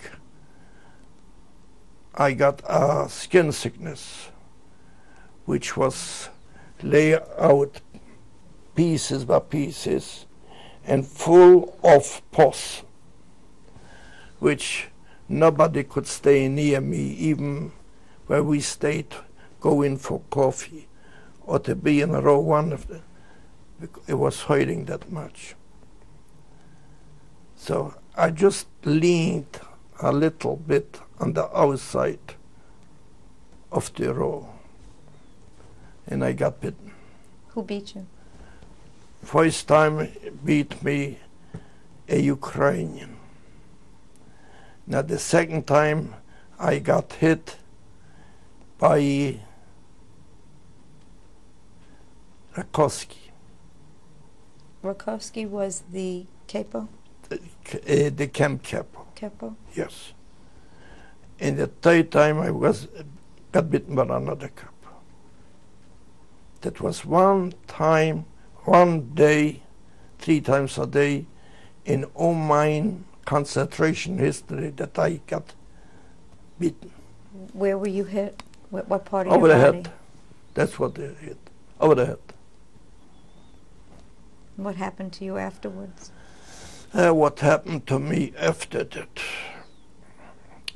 We had an illegal organization between our own people. Who was involved in this illegal organization? Can you tell me some of the names and people that were involved in it? There was involved people I know from my hometown. There were involved also people from Warsaw, which I know the names from my hometown. I don't know names from other because we didn't give names like we know by the first name. Henrik, Mietek, Lutek, something like that. From my hometown there were quite a few people, which was, including myself, was cousin of mine, Goldstein, a man by the name of Seidman, a man by the name of Kaufman, and our aim was to run away. Did you have meetings? No, we couldn't have a meeting. At night, during the night, we slept close to each other. So we talked to each other. Let's do. But to do this, we had organized to have money, a lot of money. Outside, everything what you wanted to do or you're supposed to do was involved with money. For money we could even buy some of the Gestapo. So it happened one night we went from the barrack out on our bellies near the gate. All of a sudden, Ukrainian jumped on us. Some of us, we were about 7, 8 of us, went back to the barrack. What had happened? Then we find out. They find the first 2 guys with a lot of money. They took the money away and they let the guys off. They took away all the money. The following day, the Ukrainian disappeared with the money. But it came over there was everything, even with Jewish people, were such kind that the German knew everything was going on. We have between our Jewish people also the triggers. Are you talking about informers? People that, right. did you know Exactly. that there were certain informers? No, we didn't know that, but they were. After that, we know it is. And when the Germans find out there was supposed to be an escape from some people, they tried to get some people of it. And when another escape from 3 people, also one of them from our group escaped with them. And what had happened, after 10, 12 days, he came back to the camp. For what, I don't know, When I spoke to him, he said he came back to show the road how to escape from Treblinka and to get into Warsaw and other places. So in other words, this man escaped and then came And back? came back, yes. How did he get back in? I don't... Through the gate. And they didn't know, did they know he was missing, this man? They didn't have an accurate list of people. Because, let's say, from the barrack, when they went to work, 400 people. At least 25, 30 got shot. So the exact list, the exact name they didn't have. Do you know this man's name that came back? Yes. Who was Yes, this? his name was Rosenthal. His first name, do you know? His first name was Lebu. And he came back just so Yes. that he could show the escape route, Yeah, the correct that's route. what he said. I wouldn't say, maybe he came back to take money. I don't know. But he was in touch with the commandant, and he was having a meeting with the commandant all night in the barrack, and he told the commandant how to escape through the barbed wires. The German commandant he had it? No, the Jewish, Galeski. A day after, he got from Galevsky and he got from Kaporakowski a lot of money. And he escaped again.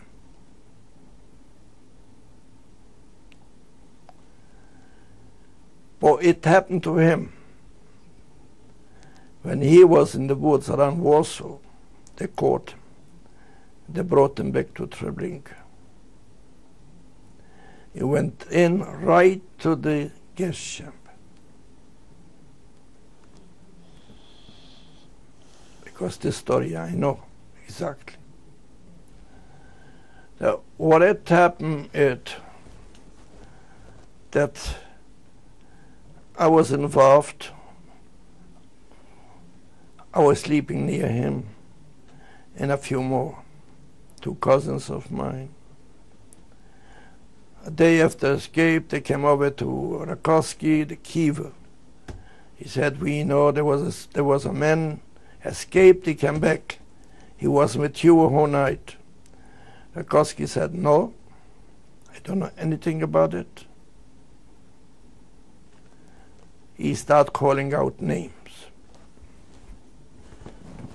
He called up 5 names, called my name also. They came over, and this Galeski, Engineer Galeski. Who was the camp elder? Camp commandant. We Camp call him commandant. Camp commandant. The Jewish. Yes. He said to Kiever that this is the barber, not him.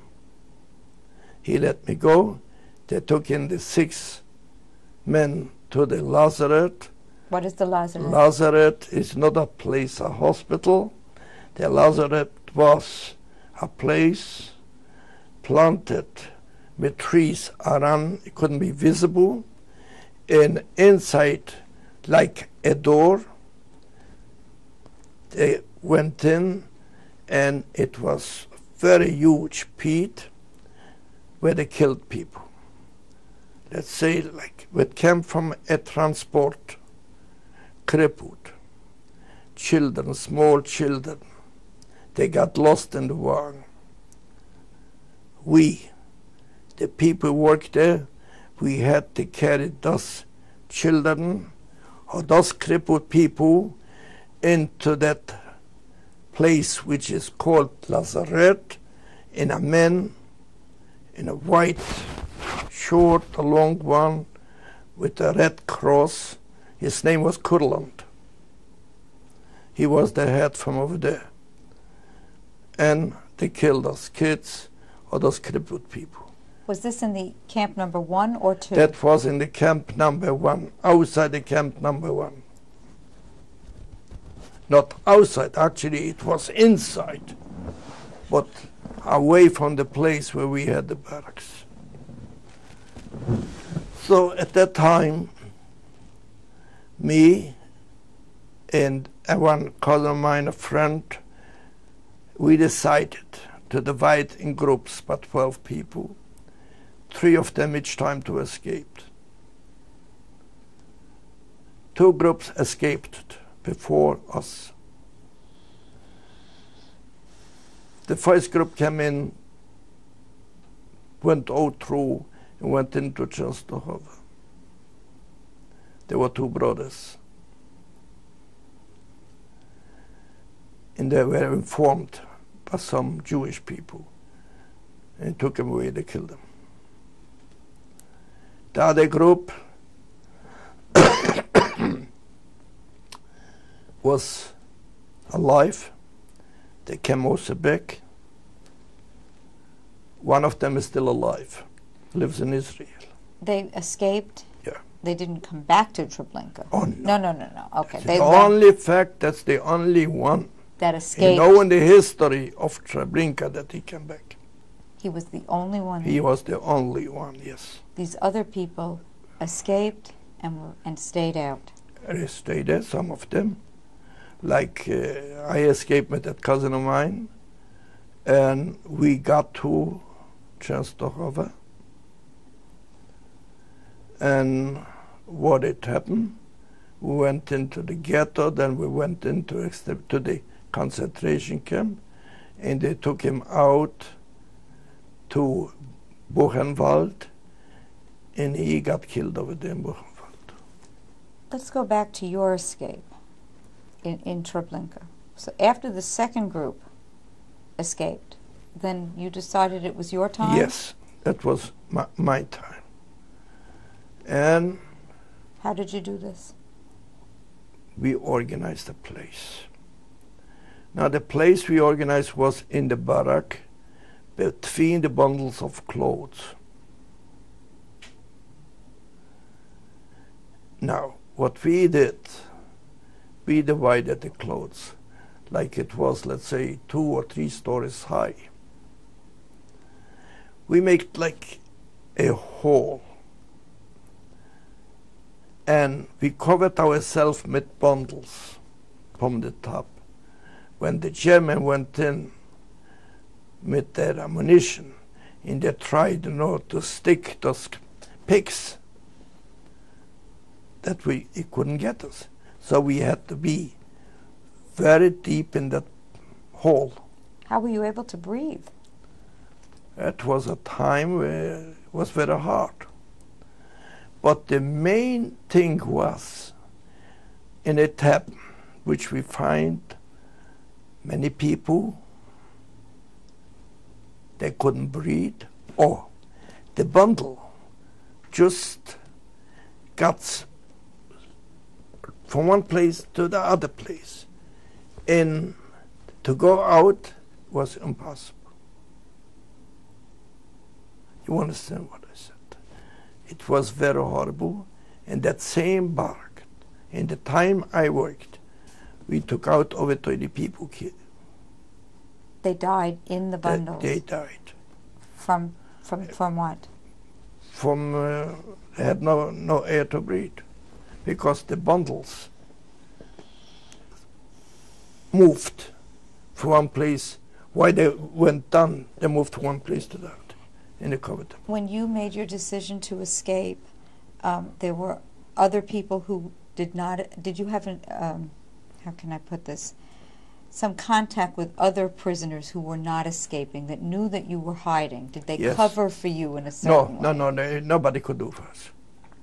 Once you went out in hiding, you couldn't go back to the barrack. There was, you dead, or you disappear. Go back to the barrack. There was no way to do it. And nobody did it. So when did you decide to do this? We decided after they killed us 5 people, and they let me off. And I know they will eventually, they will take me too. And those 2 others, because we were in the group, and we were sleeping together. At that time, I decided that I have to do something. Something to do was to escape. In general, particularly Treblinka, Camp Number 1, were there gates surrounding this? What did the outside of this camp? What were the perimeters? What did it look like from the outside? From the outside, people who lived there, they could see out from the outside that was a camp, that people were killed over there. They could smell it because of the bodies. They were burning. It was time, many times, even that food what we got from them we couldn't eat of the smell of the burning bodies. But when you were there, the bodies, were they burning when you were there? From the Lazarette. From the Lazarette. They burned the bodies? They burned all the garbage, went into that pit, and the bodies with the crippled, with the children were burning together. What was that smell like? It was a horrible smell, horrible smell. The flesh and the thing of it. And sometime, very, very sometime, it happened. Many times we were asking, are there anything which could be remembered? The scream of the woman from the concentration camp. They could, your hair could stand up, just listening to the screaming of the people before they were gassed. The gassing in Treblinka, it was a different one than any places. You heard the screaming? Yes. And not only that, the killing were done by a mortar to take out the air from the room, that people couldn't have nothing to breathe with. And then when they put in the gas, the people were already dead.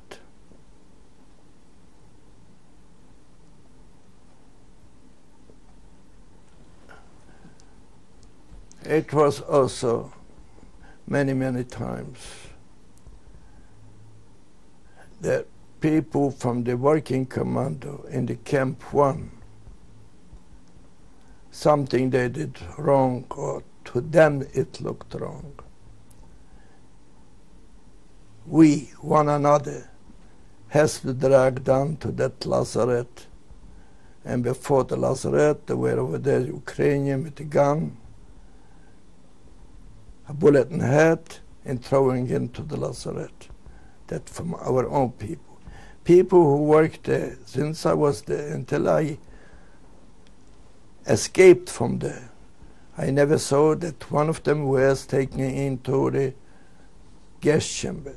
Beside which some people, even a brother of mine, they need people in the second camp, in the dead camp. They cut off in the morning, marching to the place where we had breakfast, cut off 20, 30 people, and they took to the second camp. Now, many, if I want to mention that, many in our camp, Camp Number 1, in every barrack, going out in the morning, we find 2, 3 dead, committed suicide, because they couldn't take any longer. How did they accomplish this? How did they do that? They, with string, with a shirt, some of them, they had tablets. Tablets? Yes. There were quite a number of doctors, which they had tablets with them. I would like to mention also some of my friends, very brave of them. They were chosen to stay to work together with us. One of them was a close friend of mine, was also a barber. His name was? Let me get it.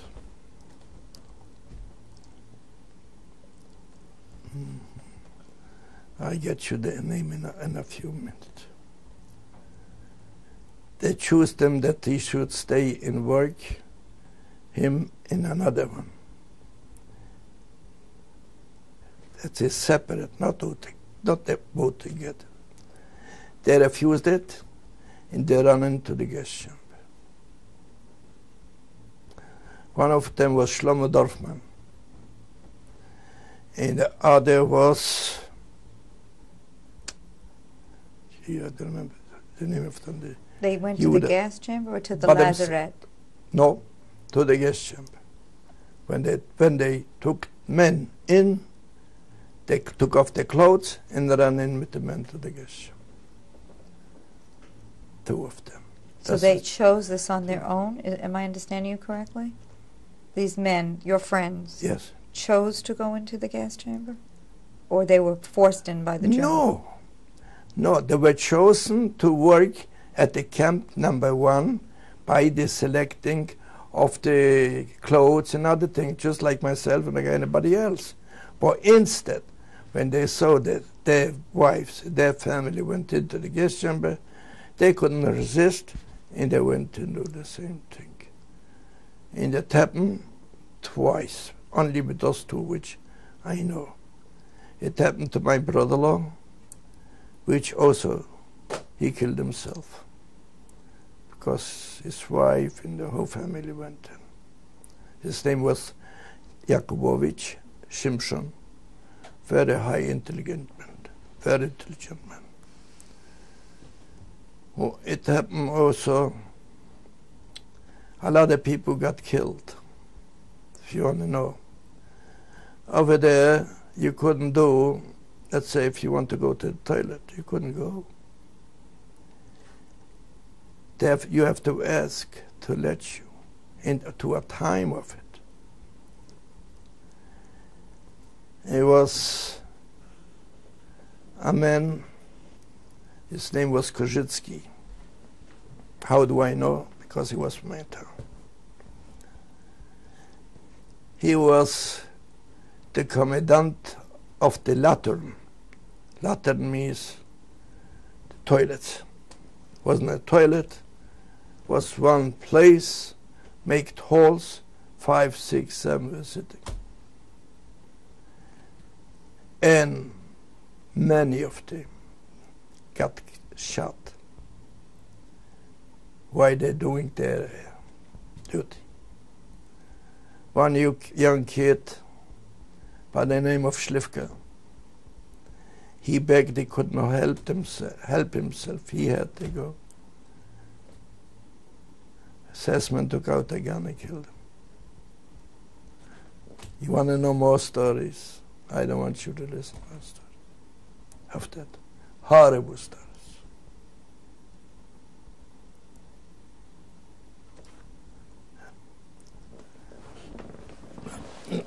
Going back, I will stop with them. Going back to the escape. How I escaped. We went in to that barrack at night around 9 o'clock. In the winter it was cold, dark. On our bellies, we went out from that barrack. And we knew that one way to escape is through that lazaret where people in garbage were burning. And we had to cross that.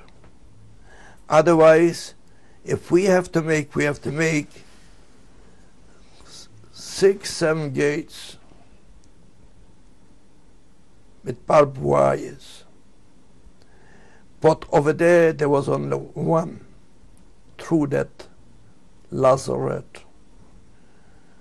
So we went through. When you say we, who were you now? Who was myself, a cousin of mine by the name of Heskel Kaufman, and a friend of mine by the name of Friel Berkovich. We went through. And you planned this together? Yes. You had talked about it during the day? Or? Yes, we organized. We had to do it. We had organized it together. And we took some clothes on top of us that the fire shouldn't catch us. And we went through those burning people with garbage to that one gate. How were you able to do this? You could do it. If your life is in danger, you do anything without even counting what you're doing. How were you able to leave your barracks? Wasn't it locked at night, or? It wasn't locked. So you it was the Ukrainian way. But it happened. We got a glimpse of them. There were two of them. They were drunk or they were sleeping. And we did it. We got to the gate, crawl over, also on the barbed wire. We put clothes on top of it that we shouldn't touch. The barbed wires. He went over. Went over, was around, I would say, took us more than an hour, about 10 o'clock. From 10 o'clock at night, we start running far away from Treblinka, but running. At about 5 o'clock in the morning, we were almost in the same place, running around until we went in to the camp of the Ukrainian.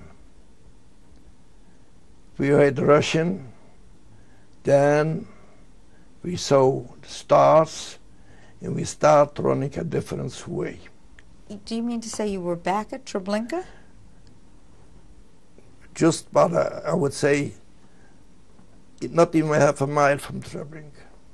By running 5-7 hours. All around. We didn't know exactly where to go. Who out of the three of you, who was the leader, would you say, of the group? I would say I was.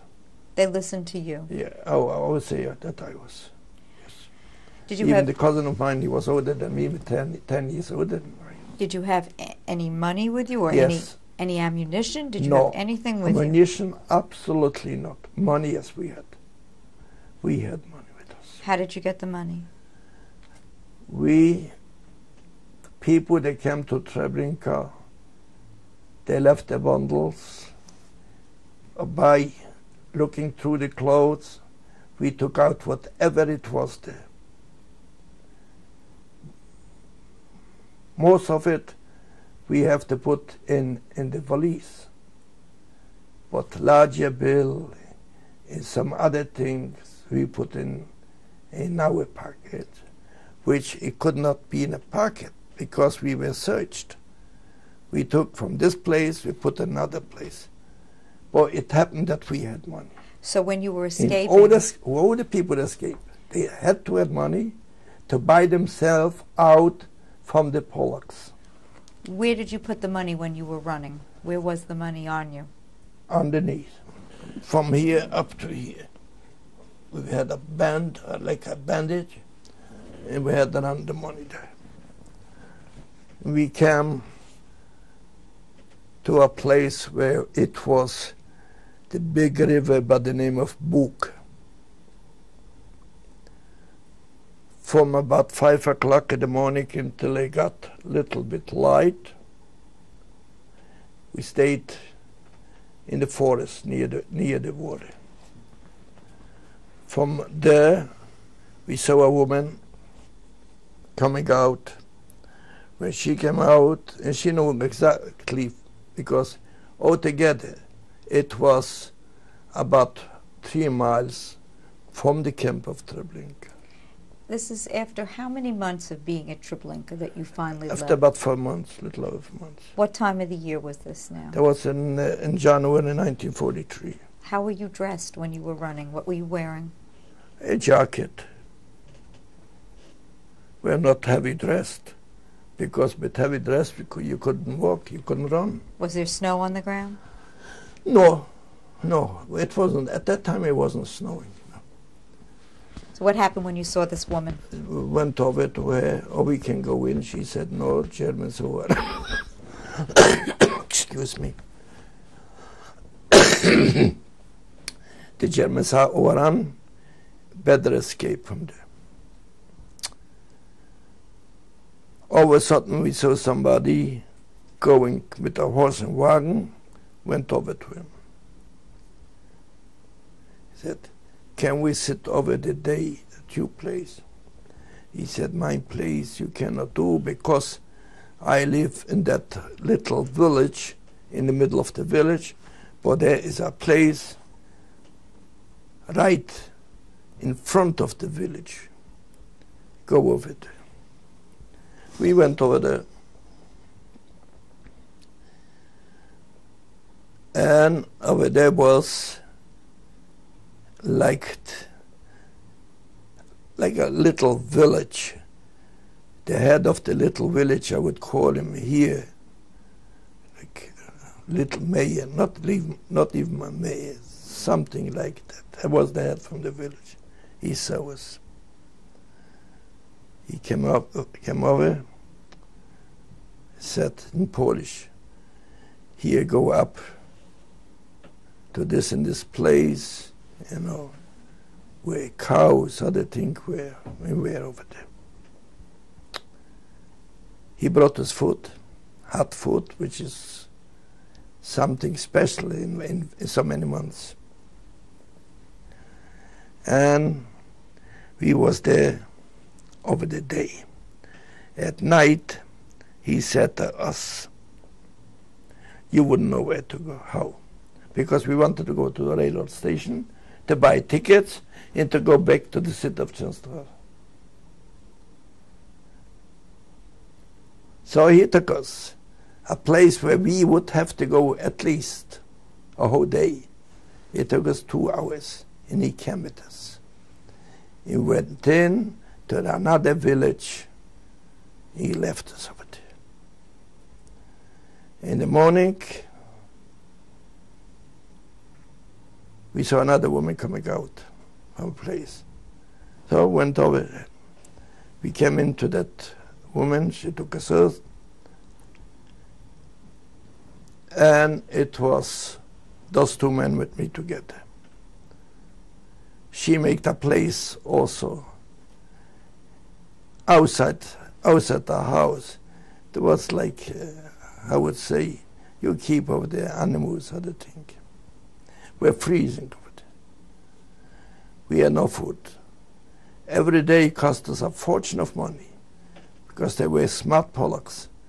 They took any money they could get off us. Until one day they find out as one of these friends, Berkowitz, he was a tailor, excellent tailor. So they needed clothes, then a warm jacket. We did give them the money. They went over to Warsaw, bought stuff. He made for them. Bought something beautiful. When this guy went out, everybody went over to him. Where did you buy this? So he had a cousin over there. He told him the real story, that he had 3 Jews hidden. And one of them is a tailor. He made that for them. And in his place, at that time we were in that outside house, wasn't a house. At night he took us to his house. He had a big room divided by like this here. How would you call that? From clothes, a divider. A partition? Like a partition. On the other side, there was a nice girl from Warsaw, and all the boys were there. They were sitting in the place behind that curtain. We couldn't breathe. Couldn't do nothing. until this man came over, this cousin. He said, I know everything about you. I got a sewing machine, come over to me, you make me one. And we came over to them. According to where he lived, and the guy we were before, he was living in a villa. We came in over there. The woman at the desk bought money. Let's say for 500 zloty, which according to our money was about $5. She make the me like for a king. Where on the other place, we paid 10 times as much. All we had is potatoes cooked to be raw, that we shouldn't be able to eat much. We were over there about 2 weeks at that place. And it was really nice, the people very nice. And according my heart, I suspected that she must be Jewish. They had 2 kids, a son 9-year-old, a daughter 7-year-old. When we left, she said, please, somebody of you survived, let me know what happened to you. At night we left the place over there. 2 of them, her husband and her husband's brother, went with us to the railroad station. On the way to the railroad station, over sudden, behind us, 2 Germans with guns. And we were shocked. I really didn't know what to say. My cousin ripped me and I think nothing to say. But we find out that people from that place, they had no documents because they changed the documents to other one. When they got us document, well, we have no documents because they took away the documents. We're going to get no. Where are you going? Going to the rail. They looked at us. Okay, let's go. We got to the railroad. We were waiting outside, and they went in to buy tickets for us. They bought tickets. Who's they? Who bought the tickets? Those 2 men. The men who took us into his house and his brother. We went into the railroad, then the train came and went from there to Warsaw, which is about, I would say, about 80 miles. So you had no papers at this point? Not at all. No. And nobody checked you on the train? No, nobody did. When with people, a lot of people was in the train. We got there to Warsaw, and the main railroad station. Now, I want you to know, not Jews, but even Polacks were not allowed after 8 o'clock to run around. But here you got 2 Jewish men running around. Nobody came over to ask us. But when we needed tickets to go another 240 kilometers from Warsaw. So I went over to the man who sold the tickets. He said he cannot give us because the farthest where we can go is only 25 kilometers. We needed 225.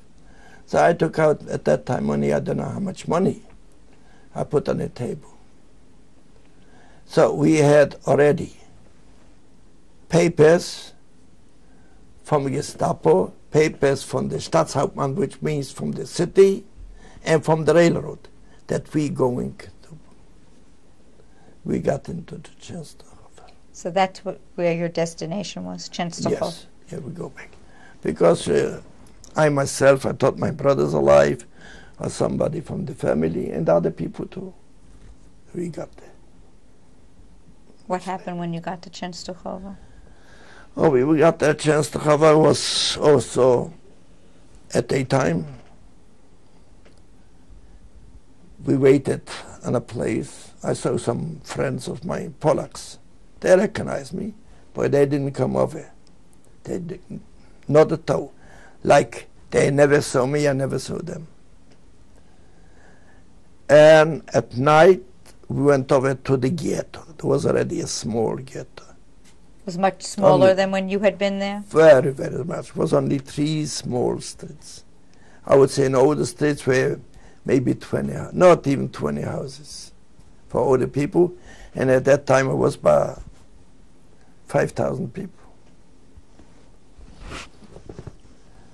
And we went over to Polish policemen. We want to go into the ghetto. Usually people escape from the ghetto.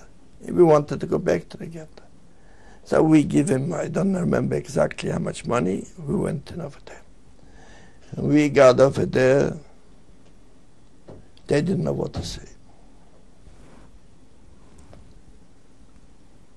Because when we tried to tell the people, like, oh, you were away where they sent my folks, my mother, or father, or wife. So we told them, nobody's alive. They all got killed. Yeah.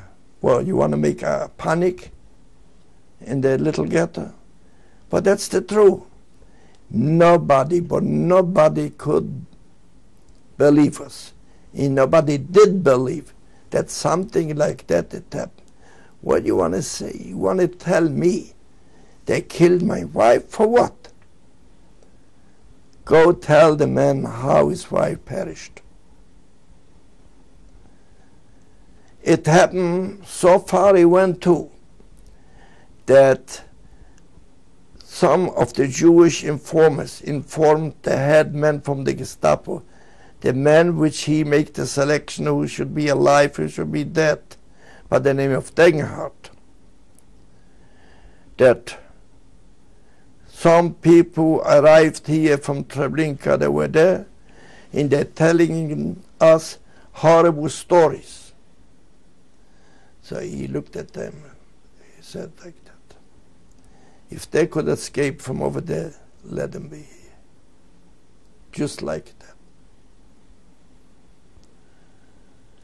And that's how it happened that I was inside. But even inside, we have also a close organization. We try to make an uprising. Inside the small ghetto? Inside the small ghetto. Inside the small ghetto, we have a group specially, between 5 and 6 people from Treblinka. That had escaped from Treblinka? That escaped from Treblinka. That were all back in Częstochowa? In Częstochowa, yeah. I met them over there. Who were these other people?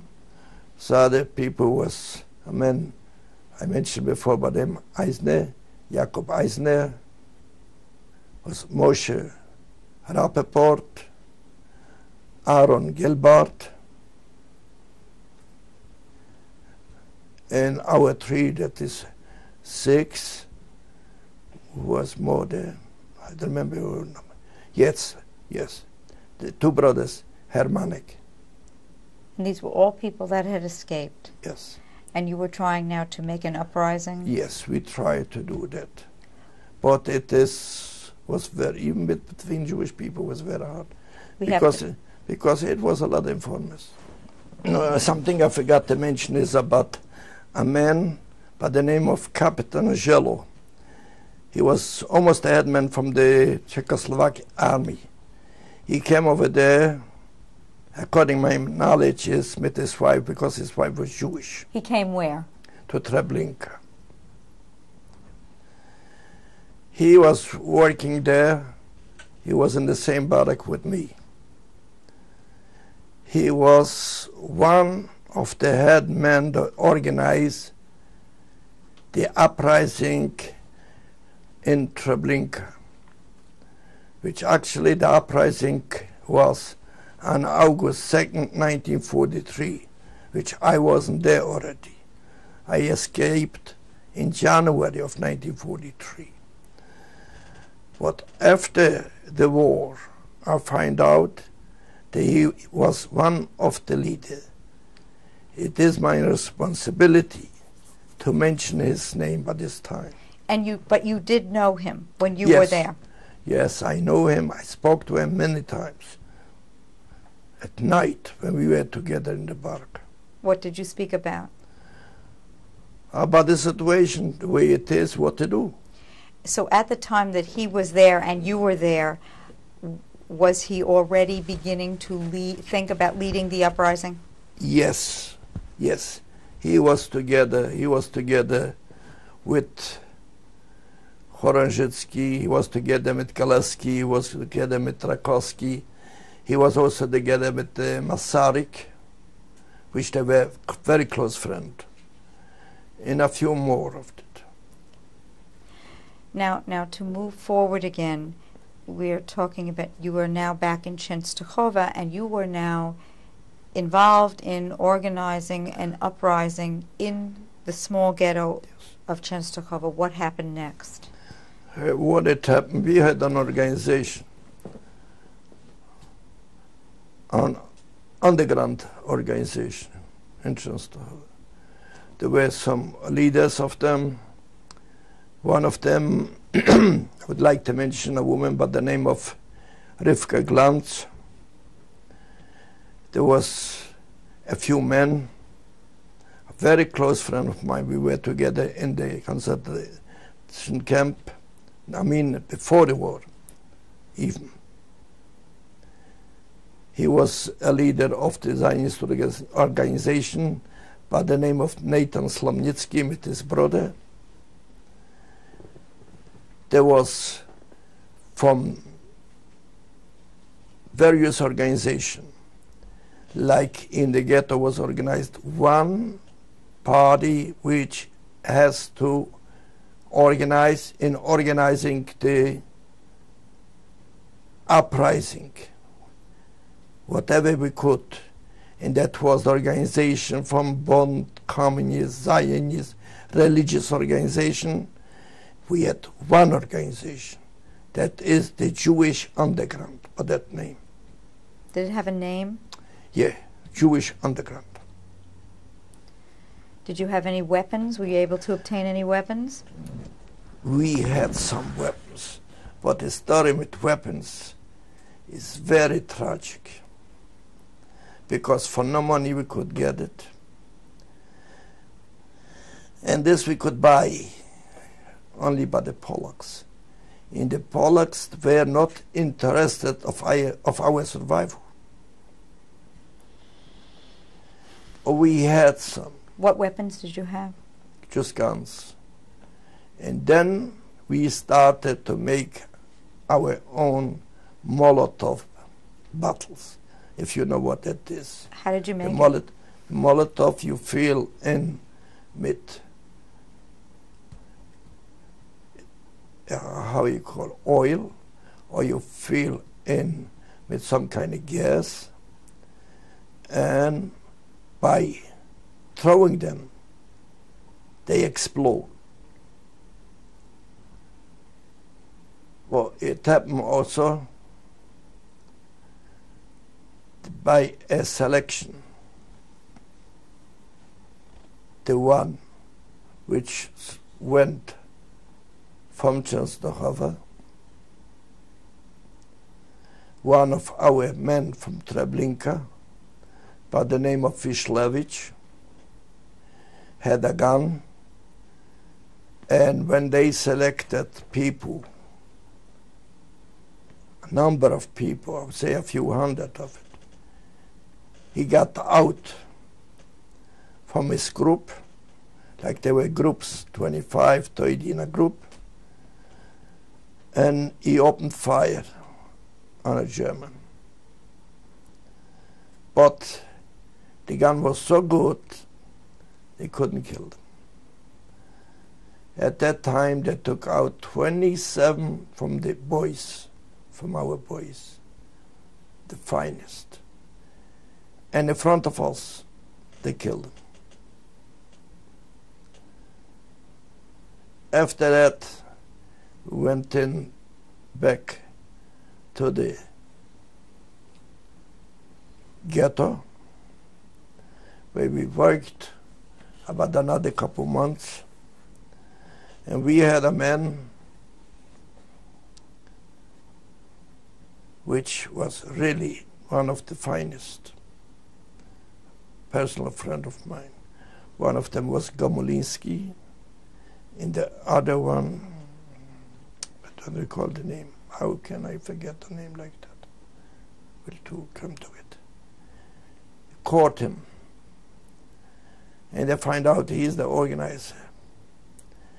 They ripped him apart, but they couldn't get out a word of him.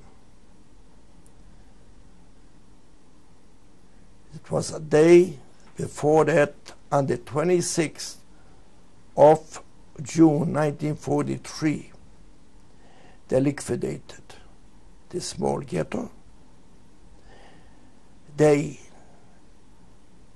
bombed all the houses in the small ghetto, which was left, and a lot of people perished at the bunkers. People were hiding? Hiding, with some kids too. And the ghetto did not exist anymore. A number of the people were killed, and the big majority went in to the concentration camp, the labor camp, by the name of Hasak. Hasak? Hasak. Where was this? That was in Częstochowa. Hasak is Hugo Schneider Aktiengesellschaft. That's where the first letters come from. That's one of the big factories for ammunition in Germany. Is that where you went? Yes. Yeah, I went over there too. And we worked. Condition was very bad. Can you describe it? What did this camp, was it a labor camp? It was a labor camp. For men and women? Men and women, yes. Can you describe what it was like? Mostly people worked ammunition, they worked out. I myself, I didn't work in the factory. I worked in the camp as a barber. Cutting whose hair? Cutting hair. Of who? Prisoners or of the... Men, prisoners only. Nobody else could come in over there. So who guarded the camp? The German, the Ukrainian. And they never asked you to cut their hair? Not me. There was some barbers. I never cut the German hair. Was this there camp? were some barbers. Was this camp surrounded by barbed wire? Yes, it was. What was the barracks like that you lived in? Barracks. We were in one barrack, about a couple hundred people. Laying down, it was like one lay, second and a third one. Each body to body. Were you now still with all your friends, most of your friends that had planned the uprising? Were you all together? I was most of the friends, yes. What was your job that you were assigned to in this camp? No. Just the barber? I was just a barber. I had no assignment. Were you fed in this camp, food? Not exactly, but to go by. To go by. Who was the commandant of this camp, do you know? Yeah, commandant was one German by the name of Dr. Litt. Litt? Litt. But if he would be alive, I myself and hundreds of people more would testify not against him but for him. Why? Because he was a nice, kind man. Where we starved to get bread, he got the bread for us for a very small price. And he did a lot for us. There's no one from that camp which would say a bad word against him. What else did he do for you? Nothing else. He couldn't do nothing more, because on top of him he had the Gestapo. But generally, the camp in Częstochowa considered to be one of the best camps in existence of the German concentration camps. Did anything else happen to you while you were in this camp, Hasag? Nothing specially. Nothing. I was assigned to work in a hospital by people who had typhus, and I worked with them. And besides this, I worked also in the barbershop, established a barbershop, exactly like a barbershop from outside. They gave you tools? Yes, all the tools. We had ours, nobody took away from us, and we did that job. Did you witness any punishments at all in this camp? No, I wouldn't say I did. I know that people got killed, shot. I know they almost killed a woman also. She got shot in the eye, but I wouldn't say that I was to see it, because they were outside in the factory, and I was in the place assigned for the barbershop. Did anyone try to escape from this camp that you know of? Nothing that I know of. I tell you why. There were no place where to escape. If you say escape, you got to go somewhere. To be outside between the Polacks was even worse than to be by the Germans. So in other words, the escaping didn't mean a thing. To escape, you got to have a place where to be hidden. If you have no place like that, forget about it.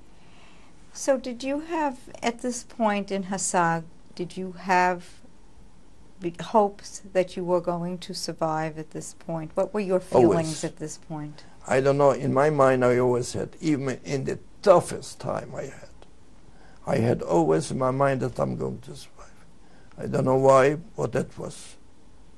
We were there, I would say a long time, until January 16, 1945. And then what happened? But we were liberated. By who? By the Russian. But before the liberation, I escaped from the... How did you do that? Because it was the night before the liberation.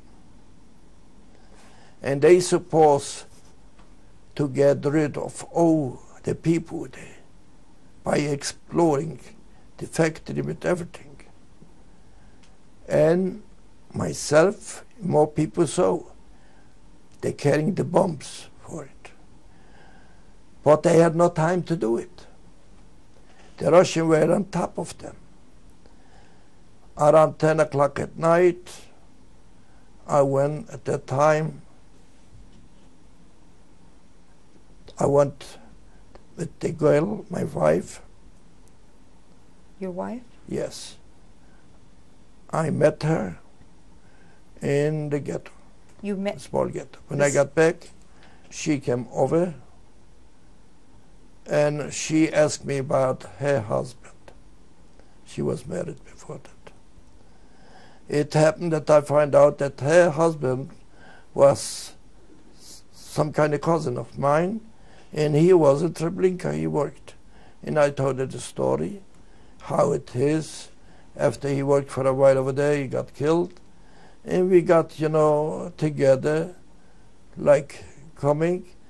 And it wasn't so simple, even in the ghetto, which I'm far off the ghetto. In the ghetto were 3 streets. One street was for men. The second street was for married couple. And the third street were for ladies, unmarried ladies. In another word is, if somebody, like it happened to a relative of mine who lived in the street where the men lived, he wanted to see his sister, which is on the street of the girls. They killed him because it was not allowed. There was only 3 streets over there.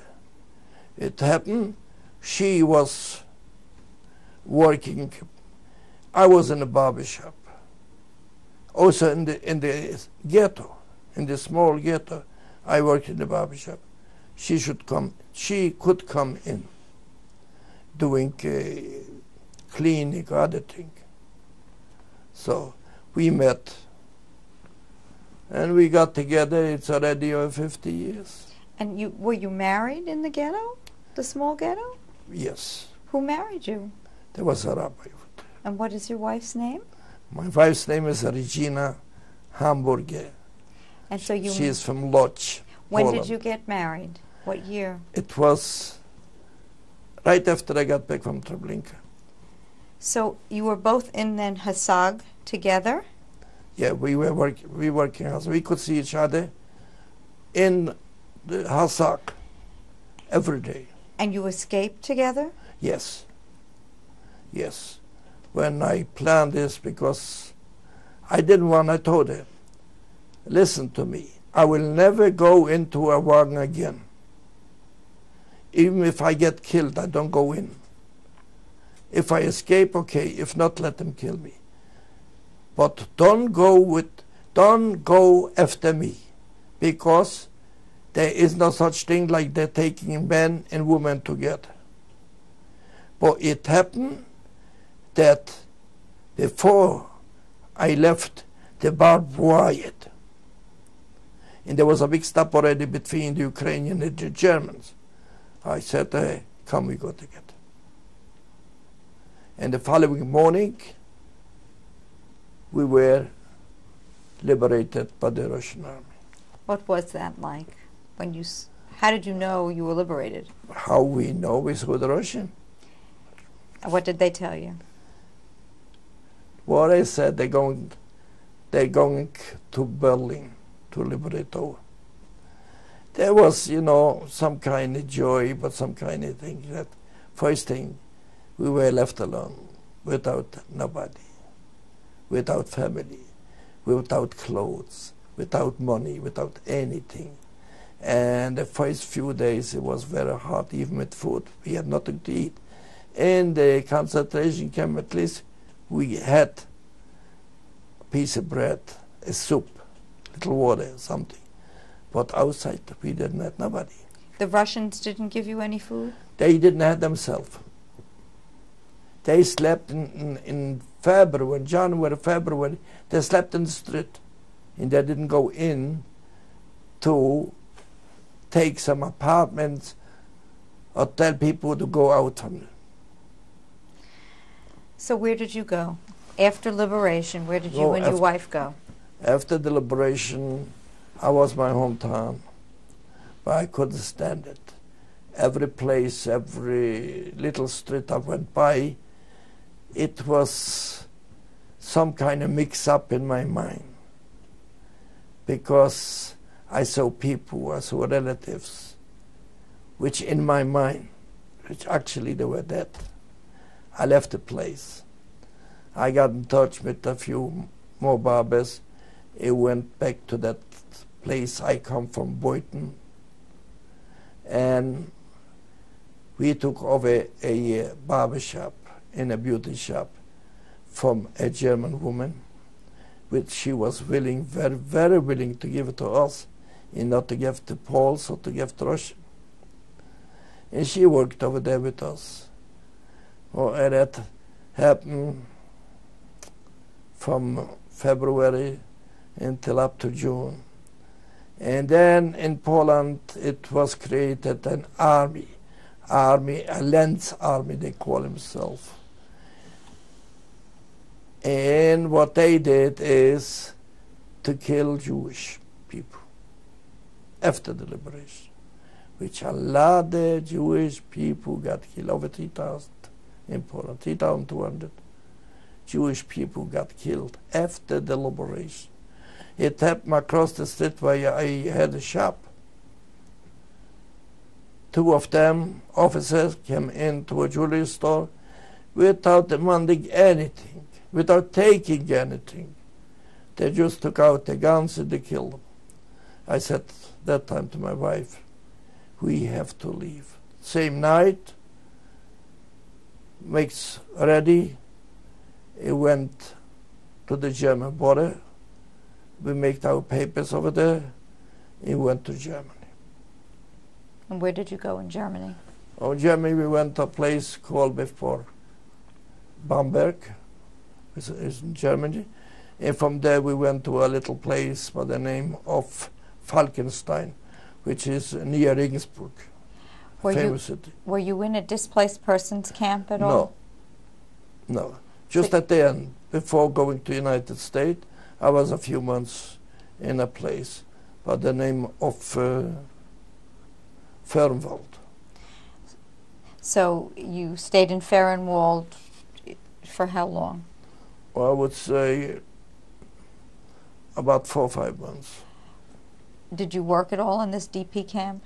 No. What were the conditions like inside this DP camp? According to a camp, it wasn't too bad. We had the UNRWA, which they supplied us with food, packages, clothing, and for the babies.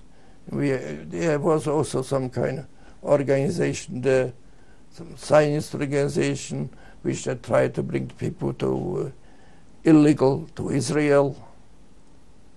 It was just like a life in a small Jewish shtetl.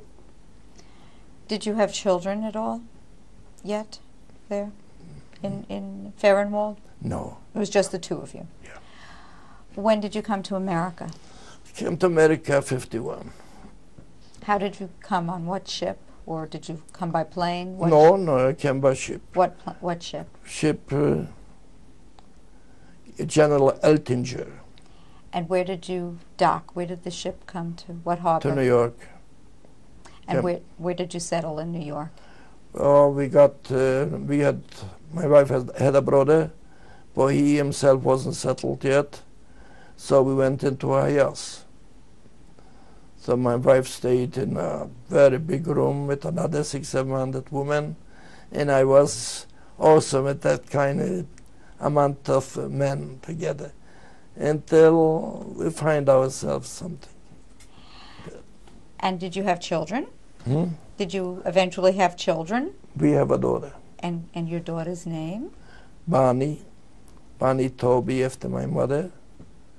She is in Florida now. She has 2 daughters and a small child. And what occupation did you take up in America? Barber. When you came to America, did you tell people in America, the American people, the experience you had been through? Oh, I tried, but I couldn't do it. Because first thing, they didn't believe me. The second thing, they said that there's something wrong not with me, but some other people the same thing. And that's what we were in concentration camp. There was a reason that the German took us to the concentration camp. So what was your adjustment like in America in the beginning? It was very hard for us. It was very hard to get an apartment. It was very hard to get a job also. I started working $15 a week, but we managed. Thank God we didn't need nothing from nobody. We didn't get anything from nobody. We wasn't supported, not by Joint, not by the Jewish Federation. Do you know, or were you involved years later in any sort of trials or anything of any of the leaders in Treblinka? Yes. What were you involved in? I was called to be a witness of one, that was the first one. It was, if I'm not mistaken, 1951, of a trial from a man from the Treblinka extermination camp by the name of Joseph Hittreiter. That trial was in Frankfurt. What did you testify there? Oh, I testified at that time. First thing, in Germany it wasn't so simple like it is here in the United States. In the United States, they bring the man in front, he sits next to the judge or what. Over there, no. Over there, when I came in, we were about 5, 6 witnesses. I just say what happened to me. When I came into trial, the judge asked your name, so and so, You are a witness for this and this. Yes. Will you recognize the man? I said, I don't know. It's quite a few years. Maybe. No, he said, do you see the man here? The man says, middle of the public. There's 500-600 people. He wears civil clothes like anybody else. But the eyes you can never forget. I pointed out at him. So you recognized? So called him in on the bench, and at that time I testified. Another time I was a witness in Düsseldorf against 10 or 11 from Treblinka. One of them, could Franz, the Lalke, was Mieter, was Kiever, was, I don't remember all the name of it. At that time, the same thing we testified, and they were found guilty. And what happened to them? Some of them, they got life, 3 of them got life. The other got 15 years, 10 years, 6 years, 1 got free. Do you know who got free? Oh, I don't know the name, but I was there when he came out. How did that feel, seeing those people on trial? Seeing the people on trial, that's a difficult. You see the men which went around all day long with a gun killing people, and he says he is not guilty, he didn't do anything, he just did what the Führer told him to do. He had an order, just according to the order they went. What about the Commandant Stangl that you mentioned? I just saw him outside, going around, but I never had any word with him. Was he at the trial? Was he one of the defendants in the trial? No. He wasn't at the trial. Do you know what happened to him? I don't know. So he was not? No. I never know what had happened.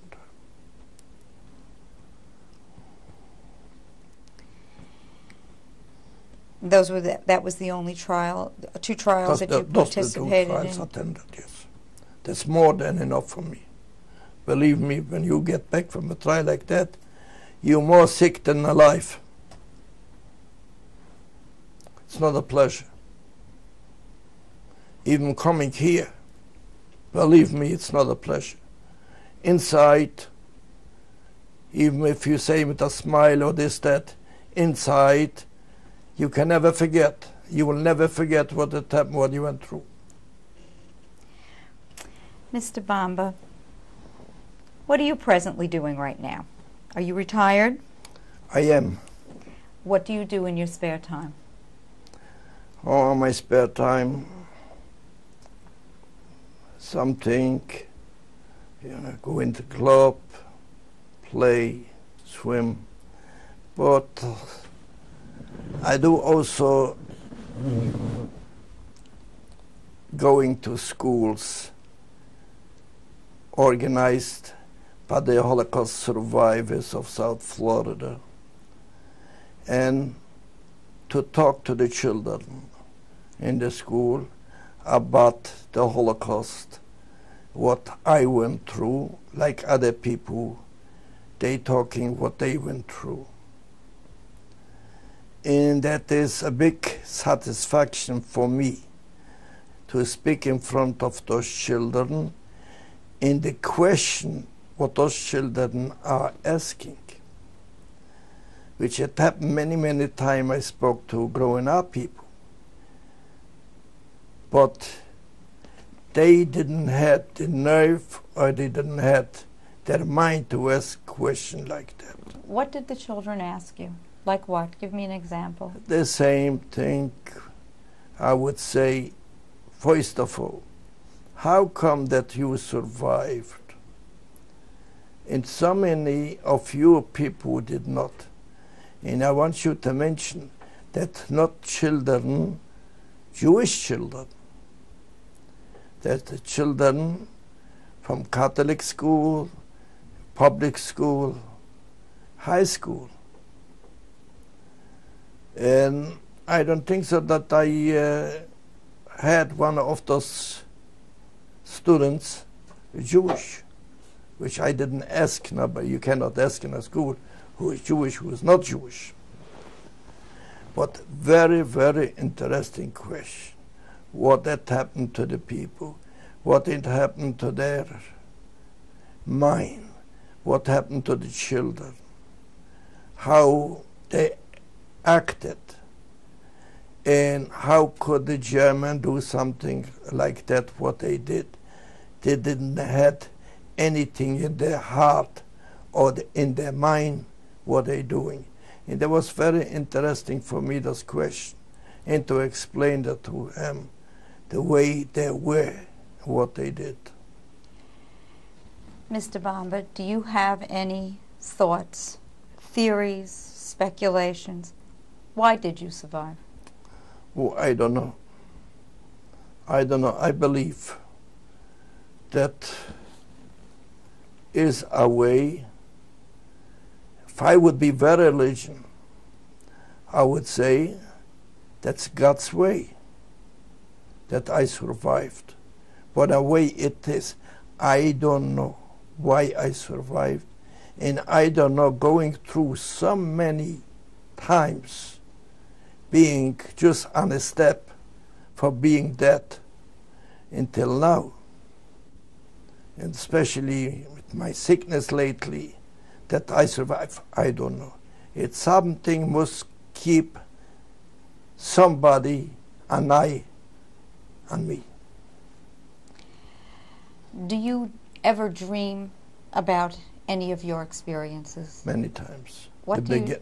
The beginning, many times, which night couldn't sleep. The thing is, the dreaming about is, they're running after me, and they wanted to take me into the gas chamber, and I escaped, and I dream again. And when you get up and you fall asleep, the dream comes back. It is lately not as much as from the beginning. It is a horrible thing to live at day and at night to live through the story what you went through. What advice would you like to give to your daughter, your grandchildren, the world, after having survived what you did, after being in Treblinka? There is not any advice what I could give. My advice only to people, to my children, is there should be human being, should be nice to all the people. It doesn't matter what nation, it doesn't matter what color they are. And there should be, in Jewish we say mention. That means it brings around that everything. Because if somebody is real, a human being, he will never do anything wrong to another human being. Is there anything else you would like to say at this point? No, I think I said already enough. Oh, you want to have this thing here, but will not sound, even my translation or any other translation is not the same as a poem is said in the original. What can you tell me about this poem? What are you going to read now? Now this is a poem about taking, how I would say in English, in Nikoma. How could you say? When did you write this poem? In the ghetto. In Częstochowa? Yeah. I got two of them. That is, I would say, take advantage of the thing what you went through, where you were sent, and there will come a time when you take not exactly advantage, but you will fight against them. You will hate them, and you will live the time when you will be liberated. I would say it is very nice. I got two of them. And you wrote this yourself? Yes. And this was your original poem? Yes. And in what language are you going to read it first? They're all Jewish. So you're going to read it in Yiddish? All in Yiddish. That's all in Yiddish. In English I don't write. In anything else I didn't write. Only those two. So you will read the first poem now in Yiddish. Now, the poem goes like that. It called Nekoma. It says, Ich will euch die Geschichte erzählen, Geseide. Choć wusstest du, es ist Aktion, weiß doch jeder. Treblinka, Oświęcim, faridische Griebe. Ahin hat man geschickt, unsere Schwestern und Brüder. In euch willt ihr wissen, wo's dort ist verlaufen. Da fragt schon die Menschen, wo sie entlaufen. Es muss doch verbleiben auf noch dem Milchumme. Gedenkt schon, Brüder, zu nehmen kommen. You don't understand nothing. Is that what you translated before, what you said before? Is that what that meant? Ja. Sei, es trifft schon einer, probiert's antläufen. Geht zu die Druten und will ihm überkäufen. Geld spielt keine Rolle, hat es genick. Geht zu die Druten mit langsamem Tritt. Noch plötzlicher Schoss, es fährt im Finster vor den Augen. Liegt schon von Schmerzen zusammengezogen. Das unschuldige Blut schreit und es rieft, ne komme, gedenkt und dem Gitt. Jetzt wohnen wir in Hassack, in holzene Heiße, sei seine unsere Bekleide, in unsere Bespeise. Amerika eilt sich nicht, England hat Zeit, die Russen sei gehen, aber sie rennen noch weit. Und wieder eine Nacht zu, inmitten der Nacht, findet Korbunis auf dem Beißeulen gebracht. Vor der Welt zum sei, es sei 4 Milchummen, nur kümmern wird die Zeit für nehmende Kummer. Now the story goes like that. People, they don't know what happened, but it's time to tell them. And there will be a time to take revenge on the Germans. It's also in people that were in all those concentration camps. No other people know what it happened, but just ask those people and they will tell you. Now it happened that somebody wants to run away from the ghetto, from the concentration camp. He has money. He goes to the barbed wire and he tries to buy off us.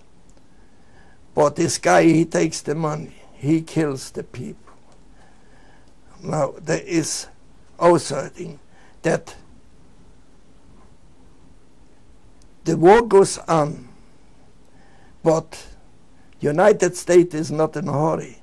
England, the same thing. The Russian, they're going, but they are far away yet. But in the meantime, another action broke out. They took out from the factory 5,000 people and they killed them. That is plus minus the meaning. Now this is one. The other one is in another time. Now this one is about the time when it broke out the ghetto. The action against the Jewish people. That's the minute when they took out the people. It says, geschehen ist das a Tug noch Yom Kippur, a Geschrei, a Gewalt, es ist nebach bitte. An Aktion hat sich bei uns ungeheuben, wir stehen alle in Glotzen mit den Augen. Wir haben noch das nicht gewiss, als von uns Jiden wird sein a bissl Mist. Wir haben und laufen über die Gassen, in alle Ecken steht ausgestellt Wachen. Zu der Arbeit von der Ghetto lässt man nicht mehr. Die Gendarmen hauten greit das Gewehr. In die Gassen läuft jüdische Polizei. Treiben herein in Haus mit der Geschrei. Plötzlich die in die Gassen sollen jeden rausgehen. Und was dort wird sein, wird hier baut sehen. Männer rechts und Frauen links, tät man Jugend. Unter uns fiebt man schon der Schossene auf der Wogen. Die bist schon bei der Metallurgie euch, dem auf rechts a Patsch, jenem auf links a Koppe in Beuch. Die äußert Welt sind in der Fabrikerei und uns juckt man zu der Bahn. Man zeilt ins 1, 2, 3, 4, 5, noch schneller mit dem jüdischen Tinnef. Also sind wir zu der Rampe umgekommen, aber die Waggonen sind schon gewesen, mit anderen Karbonis vernehmen.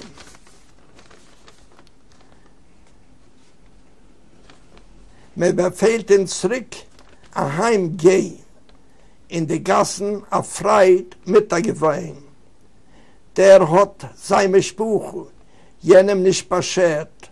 Man sagt, als der Aktie hat aufgehört. Die Schwarze stehen weiter auf die Gassen, sei Herr nicht auf, zu schießen dabei, die sei lachen. Also ist, durch 3 Tage, hat passiert, das Gewehr, und es ist ein frischer Klug. Jetzt dem ersten, was man hat, geschickt Transport, hat man 2000 erschossen auf dem Ort. Jetzt hat man uns wieder geführt zu der Bahn, und wie ein Ballem hat man uns geworfen rein. Could you just briefly summarize what that means in English? I will finish this. Geschehen ist das, oh, wait, 3, 7, 8, 10. Und als wir sind schon in Wagen reingekommen, hat man das sachjüdische Leben zugenommen. Im Wagen sind wir zu 100 Mann und nicht jeder weiß, was für uns wird sein. Einer sucht zu der Arbeit, der zweite in Feier, in der Weile hat jeder basiert, was es ist im Teil. Von der Rampe fuhr mir zu der Stadt. Du wird man gefeuert in der Klug. Ein Christ speit uns durch ein Fenster rein, noch Treblinke bracht uns a zweite in Gefahr. Now this is the story exactly what it happened. It happened on the day of the Yom Kippur, when the action in Częstochowa started. They took the people out, they sent to the transport. Some of them, like myself, were sent back. And the other one went away to Treblinka. It was in the city, joy and horror and tears. Some of them got their family, some of them they don't have it. Now they were taking from other places, and also the same thing. It came, I'll memorize it. They throw the people in just like balls in the train in one was on top of the other one, and the one who were already inside was a lot of people in, and they didn't know what it's going to happen to them.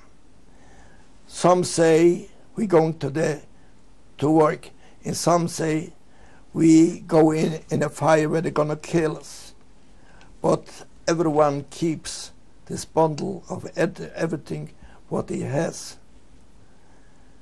When we came to the city, it was already away from the railroad station, going through the city of our town, Częstochowa. now we know where we're going, because on the other side of the train was another train with Gentiles. One Gentile spit on us, and the other Gentile cried out. He said, "You're going to Treblinka."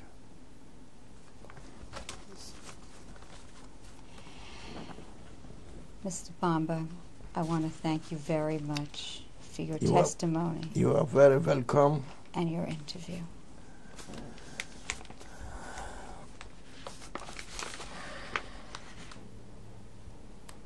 This is the picture of my mother. Her name was Tauber Kozur. Married name was Bomba. And the child she is holding is my brother, my oldest brother, by the name of Jacob. At that time he was about 6 months old. The picture was taken about 83 years ago in Częstochowa, Poland.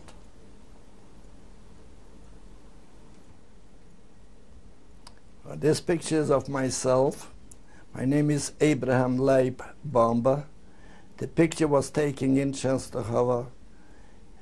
Picture was taken in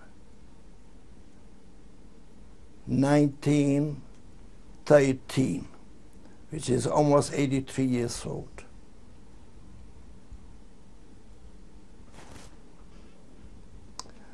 This picture was taken in Germany, in Falkenstein, in 1946 or 47. From the left side is Jechiel Krutzer. Next to him, cousin of mine, Hanka Backenroth. Next to her is my wife, Regina Bomba, and myself, Abraham Bomba.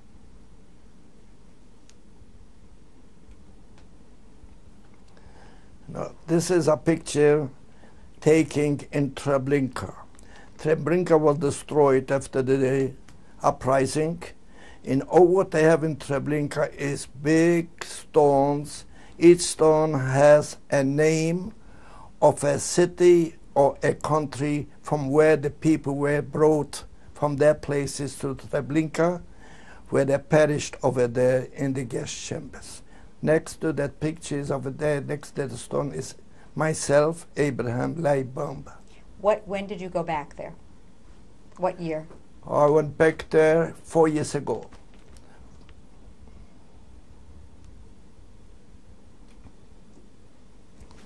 This is a picture of a Torah. The Torah is from Częstochowa, brought by this young man, Harry Rappaport.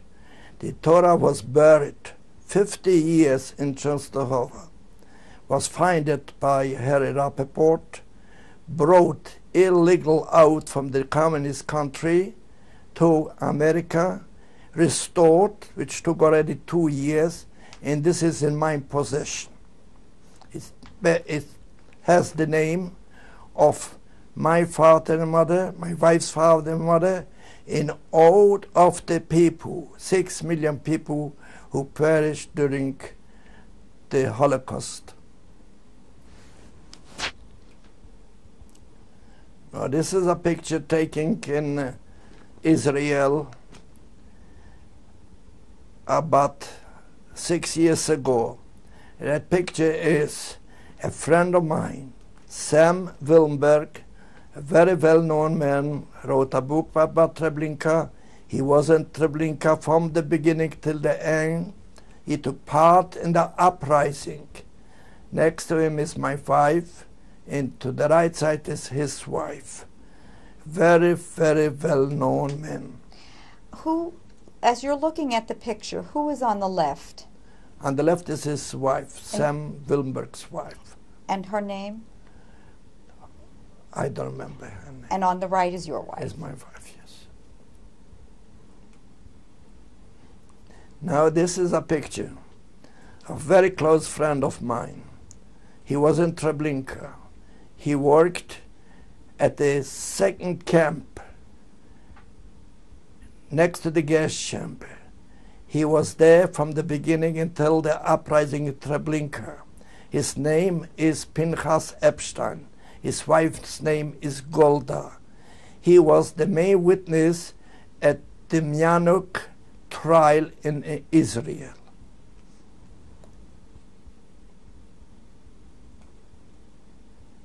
Oh, this is a picture when I was about 4 years ago in Treblinka. It was taken outside Treblinka, which shows the road to Treblinka. That's myself and a friend of mine who lives in Detroit. His name, I think, I'm not too sure, is Tarowski or Tarnowski. I don't remember exactly how it is. Where are you in this picture? Are you on the left, in the blue? I'm at the left, yes. Mr. Bomba, would you introduce your wife, please? Oh, this is my lovely wife, Regina Bomba. Her maiden's name is Hamburger. She is the daughter of Oise Bezalel and Bela Hamburger. We both survivors. My wife was in the ghetto, in a concentration camp, and thank God we are together now over 50 years. I'm sorry our family cannot be here. My daughter with a small child is in Florida, and my grandchildren, they are in Israel. Myself, my name is Abraham Bomba. I'm a survivor of Treblinka and of concentration camp Hasak, and I would like to thank all those people which they are interested to show the world what Shoah Holocaust meant to us, and let the people not forget what had happened and should never happen again. Mrs. Bomba, would you like to say something to your husband? Well, we met during the war in the camp. I went to ask him if he didn't see my parents or my first husband. And he told me what happened over there. I couldn't believe it, what he told me, that they're killing people, gassing people over there. And then he came to my house, and we started going out, and he fell in love with me, and I fell in love with him. And we waited for a couple of years until the war ended, and after the war we got married. And we have one daughter. She lived 18 years in Israel. Now she lives in the United States, just with us in Florida. My daughter is with us now. Tomorrow she's leaving for Israel. Tomorrow, 2 o'clock, she's leaving. And I called, and I told her I'm coming in 15 minutes. She doesn't know what to think anymore. And what about my husband? He's a very good husband, a very good man. I love him a lot. And let us live another couple of years, I hope. Thank you very much. You are welcome.